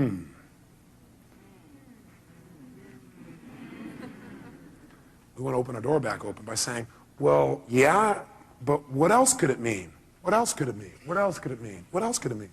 What else could it mean? Feel a little freer. The other question I tend to ask myself is, do I know everything there is to know about this? Do I know everything there is to know about this? Somebody says something to you. They're really upset with you. Or somebody raises their voice. That means they hate me. What else could it mean? Well, it could mean they're stressed. Could mean they don't understand. Could mean they don't even realize they're yelling. Could mean that they need some support. Could mean what I know it means. It's a cry for help. Could mean that I'm oversensitive right now. Could mean that I react to voice tonality instead of real feelings. Could mean nothing. Could just be something that came and went. Do I know everything there is to know about this? No, I don't know everything there is to know about this. I mean, there's all kinds of things that could be going on. I don't know. Opens your world again. We're going to teach you to do this in a format that makes sense. Now, the thing that happens, though, if we want to be able to really take control of our meaning is we got to pay attention to our emotions. So in your notes, write down emotions. Under emotions, in fact, you might want to write the word negative emotions. Negative emotions. Negative emotions. And then as soon as you write it down, cross it out. The word negative, anyway. What are some of your negative emotions? Tell me what they are. Fear, what else? Pardon me? Hate, what else? Anger, what else? Guilt, what else? Worry, what else? Upset, guilt, what else? Frustration. I got a question for you. Are they really negative? I'm here to tell you there's no way they're negative. Every emotion you've ever had in your life serves a purpose. The problem, the reason it's negative is you've been calling it negative instead of getting the message it's been trying to give you. Every emotion you have, including those you think of as negative, those ones you call negative emotions, I call them emotional messages. I also call them calls to action. All those negative emotions, as you used to label them, are really a call to action. Fear is a call to action. By the way, do you feel that call to action in your body when you're afraid? Yes or no? Does your adrenaline start pumping, your whole system start gearing up? Emotions are a call to action. And the call to action says one of two things has to happen in that call to action. It's a message. Every emotion is a message. A call to action. And the action and the message it's trying to give you is that you need to change either, number one, your perception of this, or number two, your current actions. Every negative emotion you've ever felt is not negative. Now, you may be overusing them, I'll agree with you. You may be indulging in them, I agree with you. You may not be getting the message from them. What's making it negative is you're not getting the message it's trying to give you. But every emotion, fear, frustration, hate, anger, guilt, all of those emotions are here to serve you if you get quick the message. But what most of us do is we just indulge in the emotion. So we never get the message, and that's why it's negative, because it starts screwing up your body, because what it is a signal to act, and you're not acting. That's why you feel sick to your stomach. You're not acting. You just keep on indulging emotion, not hearing the message. So the message is always, you must change something. Negative emotions are saying you got to change something. Either change the way you're perceiving this, change the meaning you've linked to this, change your perception, change your focus, or change your actions. Change what you're doing because it isn't working. That's why you're having that emotion. Don't make your emotions wrong. Appreciate them. Be grateful for them, but immediately then ask yourself, hey, what's the message that my emotion is trying to give me here? What do I need to change? My perception or my actions? Does this make sense? Yes, no? So then, how do we make use of it? Well, first of all, notice this. How do most of us deal with our emotions? Well, most of us deal with our emotions by suppressing them. In fact, before you write that down, actually, I put over here 4 ways to deal with emotions. 4 ways we deal with emotions. I think the number one way most people deal with their emotions is they try to avoid them. By the way, how effective is that? No. You might do it for a moment or two, but most people, they just try to avoid feeling. Isn't that true? People who don't like to feel negative feelings are so afraid of negative feelings, they try not to feel any feelings. Now, if you don't feel any feelings, you really are going to have some pain. Because that's what life is for. Part of the juice of life is expressing and feeling. But sometimes people have had so much pain, they say, I don't want to feel anything. It never works, because eventually it comes out anyway. And then you feel bad about never having felt bad. You feel bad about the fact you didn't feel good. You have a sense of loss because you didn't feel things. Second way people try and deal with their emotions is they endure them. They're going to grunt it out. I'm going to endure these. I'm going to make it through this. I'll hang on to this. And again, this doesn't work.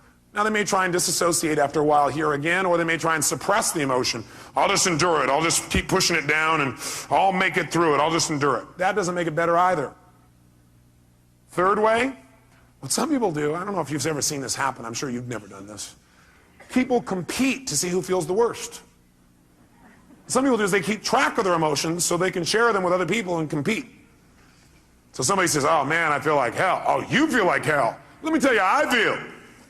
You think you got a problem. Let me tell you my problem. You think you got the biggest problem. Check out my problem. It stands out to here.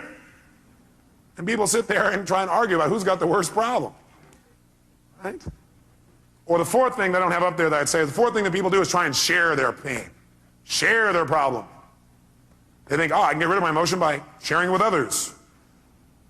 So they try and get other people to feel bad too. That way we'll be friends. We can share in the pain together. We must love each other. Are these very intelligent ways to deal with your emotions, yes or no? No, you don't want to avoid them. You don't want to endure them. You don't want to compete for who's got the biggest and worst emotion. Try and make yours worse than somebody else's. You don't want to share them. Make them feel bad too. What a friend you are. Instead, what you want to do is step 5. Learn from them and utilize them. You want to learn from them and utilize them. Now, in order to learn from them and utilize them, in order to change an emotion, we have to change what something what's to us. Starts with an M. We have to change what something what? Means to us. When we change what something means, we transform our emotion. We have a transformation. Does that make sense? In other words, if I'm feeling really upset about something, I'm angry, angry, angry. Do I have to communicate that to get off my anger? No, not necessarily. I'm angry because of the meaning I linked up. What if I change what it means in my head and I realize, hey, that's not what it means? Then will I feel angry, yes or no? Yes or no? If I'm really angry about something, I'm angry because of what I've linked up to it. I'm saying, well, I'm angry because they did that and that means this. But if I really analyze it and I look at it for a while and I go, God, that's a bunch of crap. It doesn't really mean that. Then I've transformed my feeling. Do I now have to go to that person and say, what you did made me angry? Yes or no? Yes or no? No, because I don't have that feeling. I truly don't have it. I'm not suppressing it. I've transformed it. Suppression, however, is when you keep the same meaning. That you keep the same meaning. You're upset about something and you keep the same meaning. You don't change the meaning. All you try and do is stuff the emotion. You try to pretend it's not there. That's suppression. So if you keep the same negative emotion, you don't change how you feel about it. You just try and pretend it's not there. That's suppression, and that's when you get in trouble. So our goal is not just to take things and not suppress them and just express whatever we feel, because if you just go express whatever you feel and you don't think it out, are you going to always communicate well? Yes or no? No, in fact, you may say things later on you'll regret in the heat of the moment because you were in state. So what you first want to do is see if you can transform it, honestly and sincerely, and if you can't, then your goal is to get someone to help you to transform it. Go to the source and get the source to help you to transform this. Say, you know what, I felt this way about this. I made up this bizarre meaning. I know it's not true because I know who you really are. But this is like a crap I did in my head. Can you help me? I need to change this. Can you give me some more information or some feedback or help me to clarify this thing? Because I kind of screwed this up in my brain because I know that's not what you meant. But that's what I did inside my head. Can you help me out? Is that different than, you know something? The other day when you did this, I felt this, which, by the way, implies what they did made you feel something. Is that true? Yes or no? Does anybody do anything and make you feel something? Yes or no? Yes or no? Absolutely not. Absolutely not. Now, you have a right to feel the way you feel, but that isn't true that it's actually what made you feel that way. You chose to make yourself feel that way. You communicated that to yourself. So instead of saying, when you did this, that made me feel this, that's implying that somebody made you do something, and that takes responsibility away from the one person who can change your life, meaning you. So I request in the future this. Nothing wrong with any of that. What we want to do is enhance it. The way we want to enhance it is come from the place of, I'm communicating because I want to transform something, and I'm responsible, not them. You know, I need your help. I need your help. The other day when this thing happened, I used that to interpret that to mean this. And I know it's not true because I know who you are. I need some clarity. Can you help me out? I got to clean this up. And me. Who's responsible? By the way, will they want to help you? Yes or no? And by the way, what you're really doing here is making clear what you're really doing, which is you're doing a cry for help. Maybe not crying, you're making a request for help instead of crying. Make sense? And people hear this is a request for help. And do we want to help other people? Yes or no? Especially us, we're all in the helping business. That's why we do what we do. That's the bottom line. So we're going to develop a format like this where we don't suppress, but we don't just express. Because you know what happens? If you just go out there and whatever you feel you express, what you really do is you vent. And then you make it right. Or you demand. See, venting and demanding does not make communication better in the long term. How many would agree with me on this? Okay? We want to go to a different level. We want to transform our communication. We want to transform what things mean to us. Now, here's what I want to be able to have you do. I want you to be able to take the emotions that you're experiencing and be able to deal with them quickly. So I want to give you 6 steps to changing or dealing with, not dealing with, but I guess utilizing is the right word. 6 steps to utilizing any emotions you feel that you used to call negative, which now I call emotional messages, or calls to what? Calls to action. Whenever you're feeling a negative emotion, which we're now going to call emotional messages, it's a call to action, and it's saying you need to change something. What do you need to change? One of 2 things. Repeat back. What are they? Change either number 1, your what? No, well, you could change your physiology, but if you are getting feedback right now, you're getting a negative emotion, that negative emotion is a message. It's saying you got to change either your perception or your actions. And your actions could be the way you're using your body or your focus or whatever. But change your perception or your actions. Now here's what happens when you get a negative emotion or now an emotional message. Number 1, you want to identify what the emotion is. So you're starting to feel negative things. You want to identify what is the emotion. Now when you identify the emotion, what the emotion is, like you're really upset. Ask yourself, well, what am I really feeling? Underneath this, you might write down the question, what am I really feeling? What am I really feeling?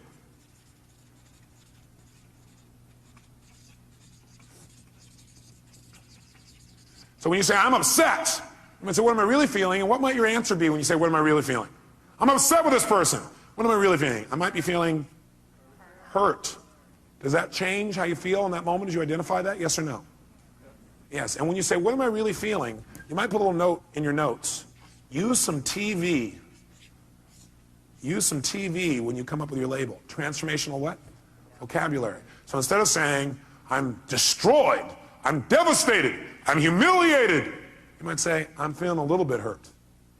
Use TV and use what I call softeners. Softeners are the words like a little bit. So softeners and TV. Here's the second key. Once you've identified what it is, and by the way, usually it's going to be, I have a sense of hurt or a sense of loss. Almost all emotions will probably come down to that in most cases. Is that true? In most cases, not all. Second thing you do, acknowledge and appreciate the message it has for you. Don't deny your emotions. Don't avoid your emotions. Don't suppress your emotions. Don't make them wrong. Don't share them. Start by identifying what they really are and then acknowledge and appreciate the message it has for you. In other words, acknowledge, hey, this is a real emotion. I'm glad I'm having it. It's going to have a great message for me. Then go to step 3. Get incredibly curious. Get incredibly curious as to what it has to offer you, as to what the message is. Get incredibly curious as to what the message is. Underneath this one, number 3, as you get incredibly curious as to what the message is, write down the question. What is the real message this emotion is giving me? What is the real message this emotion is trying to give me? What is the real message this emotion is trying to give me? I'll offer you some ways to do this. Let's do all 6 though so you know where we're going. Step 4. Okay, the question on 3, some of you are still there. Question number 3 is, what is the message this emotion is trying to give me? What's the real message? Number 4, get yourself to feel reassured that you can deal with this emotion. Get yourself to feel reassured that you can deal with this emotion. See, a lot of times the stress is, oh my God, how am I going to deal with this? So get yourself reassured you can deal with emotion. And the way you do that is, remember a time when you've dealt with this emotion successfully in the past. Remember a time when you've dealt with this emotion successfully in the past. So if all of a sudden you start to feel depressed, that's a pretty negative feeling. I, first of all, would not call it depression. I'd say a little bit down. But the first thing you do is you go, okay, I'm feeling this terrible feeling. I start to feel depressed. Well, what am I really feeling? Well, I'm really just feeling a little bit down. Okay, great. You know what? That's great. I appreciate it. That's a message. I need to get curious. What is that message? What's the message this thing's trying to give me? And what depression's message usually is, by the way, is you need to reset your priorities. That you don't feel like you're in control. That you got too many things going at once. You feel out of control when you're depressed. So what you have to do is set some priorities and go do the first one on your list. That's what the message is telling you. You feel out of control. The way to get in control, reset your priorities and go do one thing and complete it. The minute you do, your self-esteem will go right back up. So that's a message. So what's the message it's offering me? And by the way, I'm going to teach you the 9 most powerful emotions that you probably experience, what their messages are. So you won't have to wonder about this. You'll know what they are. Step 4, get yourself to feel reassured by remembering times when you've dealt with this in the past. Have you ever felt a little bit down before, or what you used to call depressed? How many have ever felt that way in the past? Let me see your hands. How many have dealt with it? Let me see your hands. Great. If you remember that, 2 things happen. You're going to feel reassured you can deal with it, plus you're going to remember how you did it, which means you can use what you did in the past to change it right now. Why wait? Most of us forget the best parts of our past, which is how we dealt with things and turned them around. We just remember the negative feelings. That's kind of weird. Maybe we need to manage our memories better. Remember the things that have resources for us and forget the things that don't. Number 5, get certain. Get certain that you can handle anything like this in the future. Get certain. Not only can you deal with the emotion you have right now, but what you should do is use this as an opportunity to be certain for yourself. Get yourself certain. If it ever happens in the future, I'll handle this emotion quicker and easier. Get certain that you can handle anything like this in the future by rehearsing yourself dealing with it in the future. In other words, think of a time in the future where this depression could have come up and see yourself, feel yourself rehearsing again. Use this as a tool of empowerment. So you remember a time when you were depressed before, you were a little bit down, you turned it around. It took you a little while, but you turned it around. You remember what you did. Oh, I dealt with this before, I can deal with it again. And then you say, let me take this opportunity to get certain that I can handle this if it ever came up in the future. And the way I'm going to do that, I'm going to sit down right now, and I'm going to think of, okay, what kind of things might happen in the future? I might get depressed. Well, I might expect something didn't work, feel bad about it. Let me think of a time like that. Okay, let me see myself, hear myself, feel myself deal with it. You see, hear, and feel yourself dealing with it easily. And you do this 2, 3, or 4 times. If you keep doing it 2, 3, or 4 times, then in the future when it comes up, guess what your brain will do? Your brain will go, oh, I can handle this. I'm already prepared. How many are following the logic of this? Let me see your hands. Okay? So get certain you can deal with it in the future by rehearsing. And by the way, remember this. You might want to put this in your notes. Your brain cannot tell the difference between something you vividly imagine and something you actually experience. Your brain cannot tell the difference between something you vividly imagine, where you see it, you hear it, you feel it, you taste it, you touch it, you smell it in your mind, and something that actually occurs. If you doubt this, have you ever had a dream where it was so real you had every physical response to it? How many have had a dream like that? Okay? You can have a dream anytime you want, even while you're awake. All you have to do is rehearse something in your mind enough times, vividly enough, and it's real.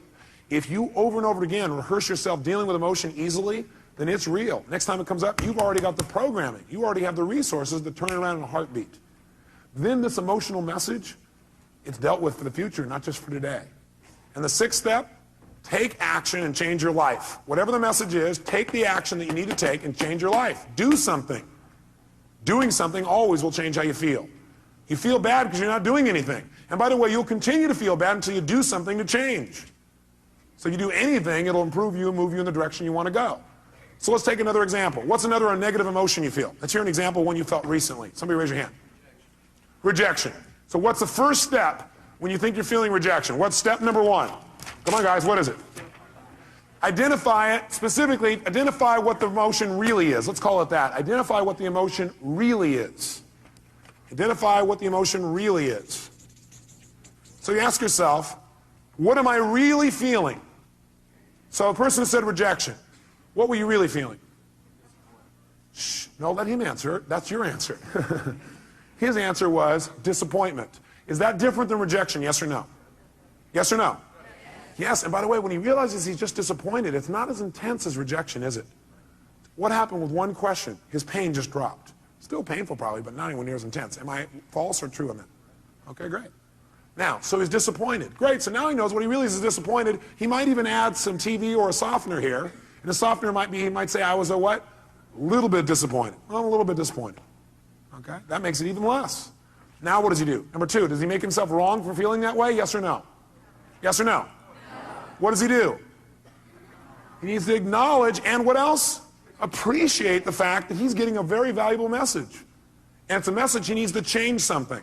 He needs to either change his perception about it so he's no longer disappointed, or he needs to change his actions so he doesn't be disappointed now or in the future.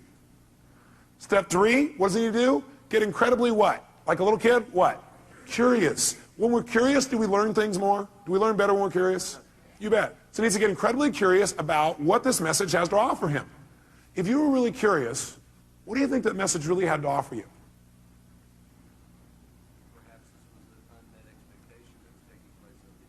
Perhaps this was just an unmet expectation that was taking place up here and it wasn't even reality.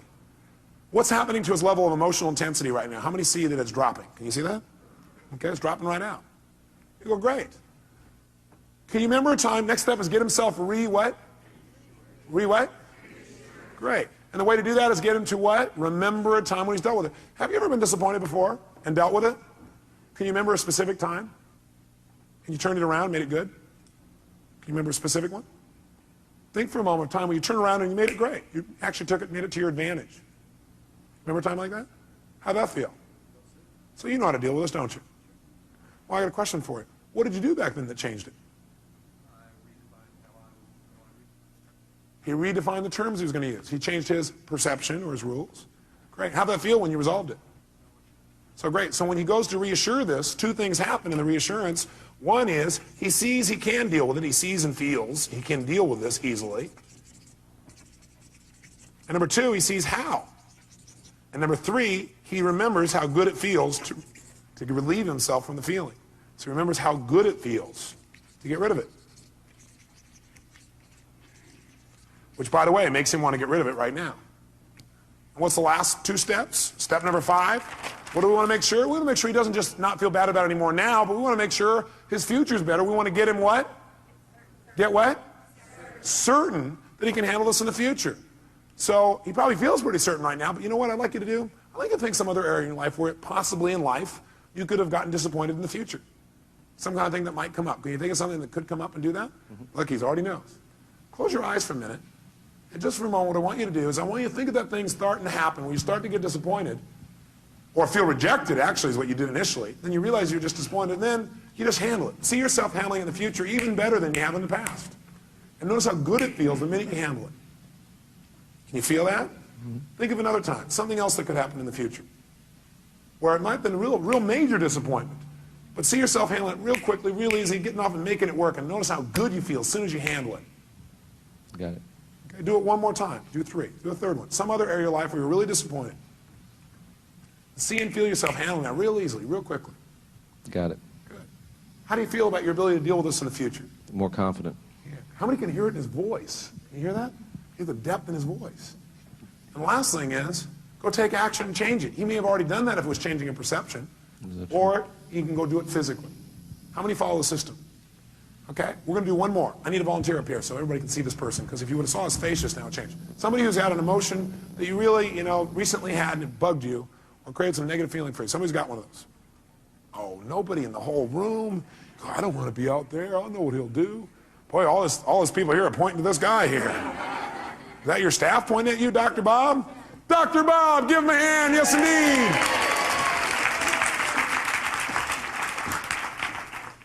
Great. Here you go, sir. He's going to reward you guys for this later. He probably will, actually. That's right. Dr. Bob, what's a negative message, a negative feeling that you've had recently that you'd like to change, you really are committed to changing, but it's been bugging you? Disappointment and rejection. Disappointment and rejection. Well, it seems a lot of that's going around. Must be catching it. It's the rejection virus. People are spreading it. Okay, well, which one would you like to deal with? Or are they tied together? Well, actually, it's probably... What question did he just ask? For him to say, actually, it's, he's already done step 1. What's the question he just asked? For him to already say, actually, it's, what did he ask? He first of all started to identify what the feeling really was, didn't he? And the question he asked is, what am I really what? Feeling. What are you really feeling? Anger. Anger. What's that really? Well, what that really is I was angry because I felt rejected. Okay. And I was really disappointed about what happened, the circumstance. So what's he done? He's managed to stack his negative emotions one on top of another. Okay. And by the way, this is unique to Dr. Bob. Nobody else you know does this, do they? But what are you really feeling? All that stuff, what's behind all that stuff? You just really feel what? Rejected. Rejected. Disappointed. I mean, it was discounted by... Does he look like a computer that keeps running the same program over and over again? He's a reject, disappointed. He's running right back through the thing. Do you feel hurt? Yes, yeah. Do you feel rejected or do you feel hurt? I feel hurt. Do you feel disappointed or do you feel hurt?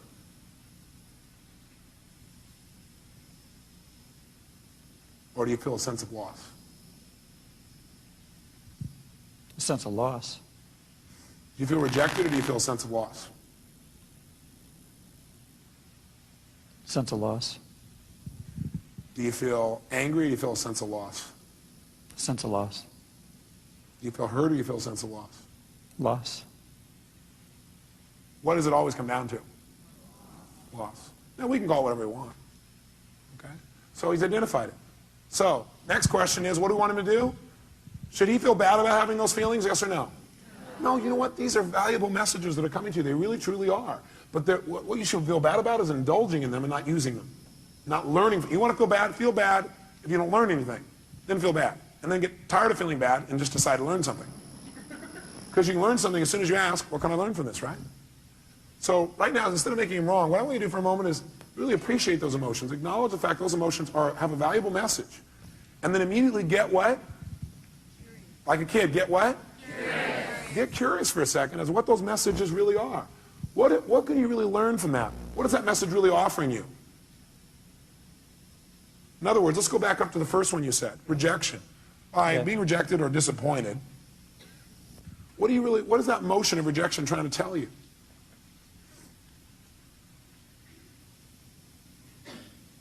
The relationship's important. Love's important. It's telling him that relationship's important, that love is really important to him. Is that a valuable message? Yeah. What was that disappointment in telling you? What was the message it was trying to tell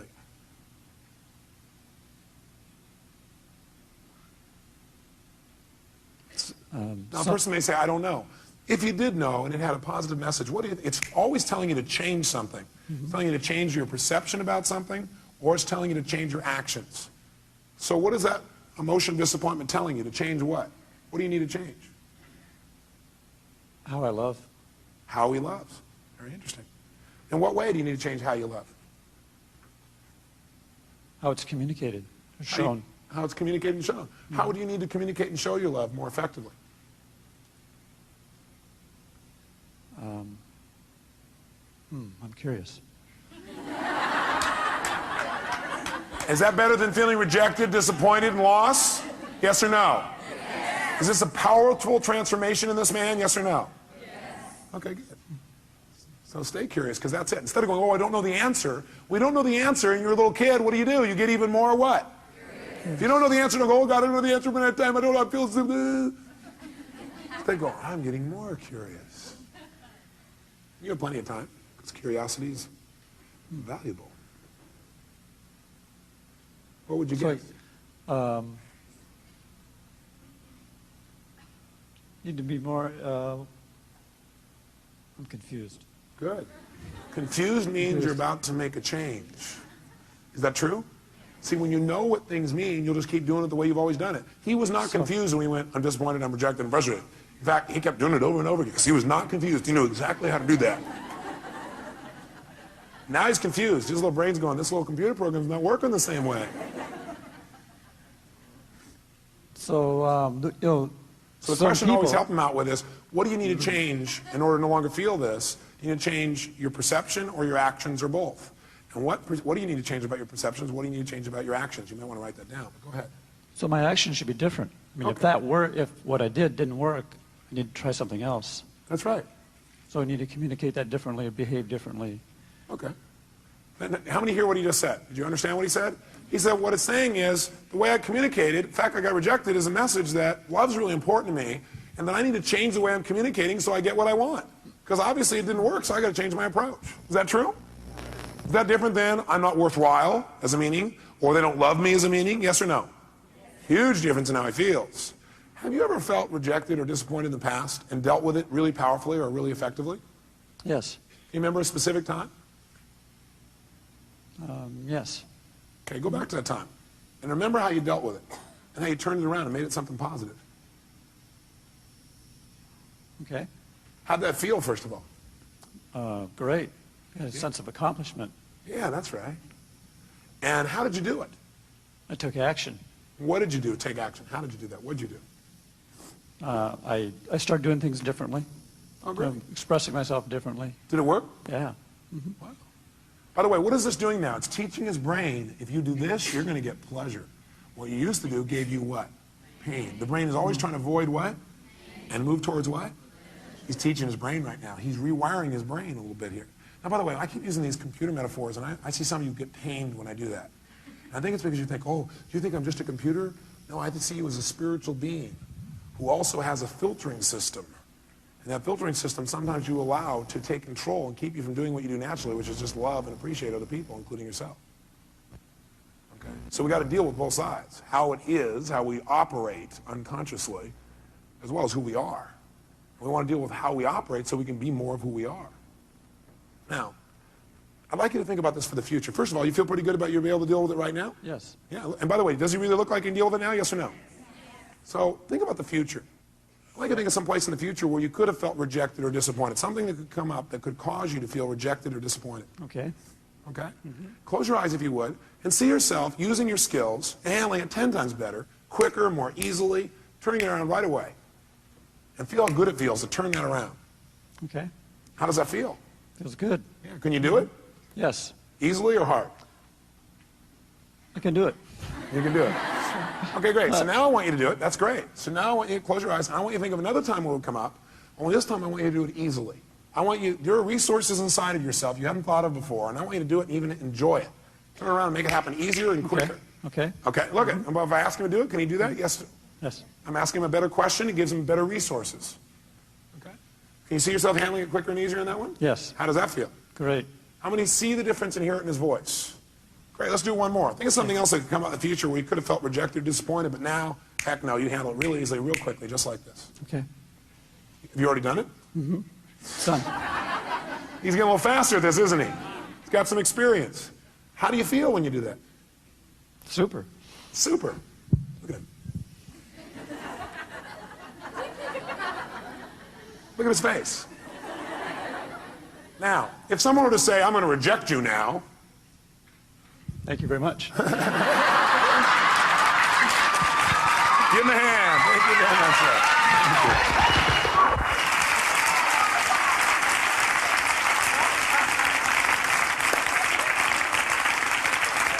So, I want you to try this. Let me help you another step.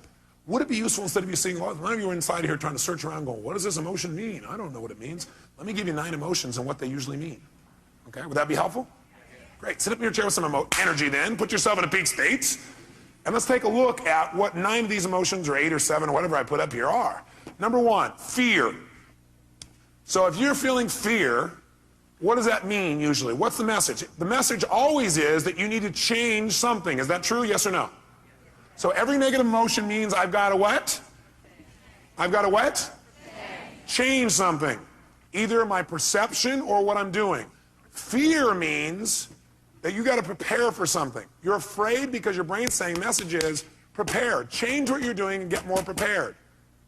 Prepare for something that's going to happen so you're better prepared for it physically. Now sometimes we just indulge in the emotion and we stay in the fear and we really are prepared. For example, let's say you're going to get up to speak in front of a group and you're prepared but you still have fear. It's because you got the message, you did the work, but you didn't shut the emotion off and say, you know, I am prepared. No reason to be afraid anymore. I'm ready. I'm ready. You never told your brain, it's okay, you don't have to give me a message anymore, I've done my work. Okay? So it's saying you need to prepare for something. Maybe it's a physical challenge. Maybe it's preparing for some loss that may be coming up. Something's about to come up, you need to be prepared for it. Okay, just get prepared. But once you get prepared, get off it. Let your brain know, okay, I am prepared, move on. Focus on what you want now. What's hurt? Hurt usually is telling you an expectation you had has not been met. Just telling you, hey, you have this expectation, it's not met. So what should you do when you have an expectation that's not met? You should focus on what you do want now. Write down your notes. Focus on what you do want now. Don't keep focusing on why you're disappointed or how somebody disappointed you or how you feel so hurt by them. Okay? An expectation wasn't met and you need to change your approach. Focus on it. Or it means you need to change your communication. Hurt means you expected someone to treat you a certain way and they didn't treat you that way. So you need to change your communication. You need to come to them and say, you know, I need your help. You know, when you communicate that way, in the past I've interpreted that to mean you didn't care. I know you care because I know how much you love me and I love you. But, you know, could you help me out in this way? What does it really mean to you when you do that? And then listen. Say, you know, in the future, I really appreciate it if you do it this way instead. Would that work for you? Would you be willing to do that? Okay, great. Fantastic. It's a message that says you got to communicate your needs better if you're feeling hurt. Hurt means I need to communicate my needs better. Or hurt also means I need to meet someone else's needs. So you feel hurt because you need to meet their needs. That's why they didn't meet yours. Either you're not meeting their needs or you're not communicating how to have your needs be met. Or you have an expectation, you need to move on. This is not going to work out, so focus on what will. Third, anger. Anger is a message that says you have a major rule that's been violated. When you're angry, you have a rule that's been violated. We all have rules about how things must be and how they should be. And boy, some rules, if somebody violates some of our rules, man, we really get angry, don't we? By the way, you may also be angry because you violated your own rules. Is that true? Yeah, you're not doing what you believe you must do, and you get angry with yourself. And sometimes when we get angry with ourselves, we spread that out towards somebody else, find somebody to lay blame on. 4, frustration. Frustration is a message that what you're doing isn't working, and that you need to what? Change. If you're frustrated, it means you still can succeed, but you got to change. If you're frustrated, it says, God, something's here and you know you could succeed, and you're frustrated because what you're doing isn't working. Change and you can still get what you want. Flex. Disappointment. Disappointment's a message, again, that you expected something to happen, it's not going to. So immediately focus on what you want now. Focus on what you want now. It's a message that you have to get off it. You need to let go of something and move on and focus on what you want now. Guilt. Guilt is a powerful emotion if it's not abused and overused and indulged in. Any of these emotions are lousy if you indulge in them. Would you agree with me on that? Sit there and indulge in your fear and your hurt and your anger. Indulging means you keep focusing on the feeling instead of getting the message and moving on and learning. Guilt, though, can be valuable. It's telling you you have violated one of your own standards, and you need to do something immediately to be certain you won't do this again. You're having that pain of guilt because your brain is saying you just violated one of your most important standards of your life. You violated one of your own values. And you're going to keep getting this pain until you make yourself certain you're not going to do this again. But you know what some people do? They just keep going back and feeling guilty about what they did in the past. The message is saying, get clear you broke your own rules and commit no matter what, you're not going to do it again. Make it clear, be certain you're not going to do it again, and your guilt will go away like that. Because that's the purpose of guilt, to make sure you don't violate your standards and make sure you do it well in the future. Could your standards be unreasonable? You bet. There's a woman in this room I heard about, was feeling guilty because last night she came here and she wasn't with her kids on Halloween. Oh my God. Can you believe that?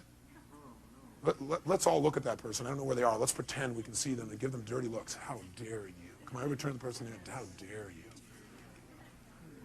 And you know something's funny? We all have rules. Are rules always fair, yes or no? No. Sometimes we have totally unreasonable rules. Like in order to be successful, we have to change the entire world tomorrow, have everybody be happy all the time, have everybody love us at every moment, have our kids be thrilled, make $8 billion a year, right? It's going to be pretty hard to meet that rule.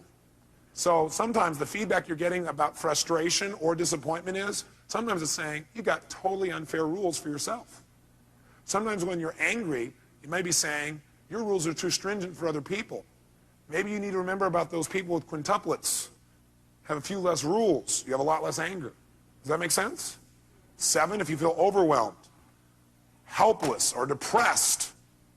Overwhelmed, helpless, or depressed, that's a message. And the message that your brain is giving you is, you're over-chunked. What people usually say is, oh man, there's too much, I got to change everything in my life. You can't change everything in your life at one time. Do it a step at a time. Where do you start? Where you are. Sit down and reprioritize. Overwhelm or depressed says, sit down and prioritize. That is, just write a list of what's most important for you to do. What could you do right away to start feeling better? What could I do right away to start feeling better? What could I do to take control right away? It won't solve it all. What could you do? Make a list in order. And then go do the first one. Take action. This is saying, overwhelm is saying, you got to stop trying to do everything at once. You need to make a list of what you need to do and do one thing well. As soon as you do that one thing well, you'll feel like you're in control of your life. You keep one commitment to yourself, and all of a sudden you feel good again. You start feeling like you're in control. You don't feel depressed anymore. How many buy this theory? I tell you, if you do it, it'll work. Feeling alone. All that is a message that you need to connect with people. You need to change the way you're doing it. Right now, you're perceiving you're alone. Change what your perception is. You need to change your action. Go out and meet somebody. Go out and talk to somebody. Go out and initiate. Go out and be more loving. Right? So if you're feeling alone, it means, hey, go out. It means you need to connect with another human being. And 9, if you feel inadequate, that's a message that you need to change your standards because you're being unfair to yourself, or get committed in mastering this area. Change your standards. Some people they feel inadequate unless they're perfect at something the day they start it. How many were great the first day that you ever tried to tie your shoes? Nah. How many of you are confident in tying your shoes now? Can I see your hands? How many are real confident? No. How many feel like, man, you can flat out tie your shoes, no problem? Let me see if hands here. No problem. Why? That's right, because you do it all the time. So you do anything you do over and over again, you get good at. If you're feeling inadequate, it may be because your standard is you're trying to be perfect the first time. You're not going to be perfect the first time. How dumb. Okay? Does this list help you? Yes or no? Great.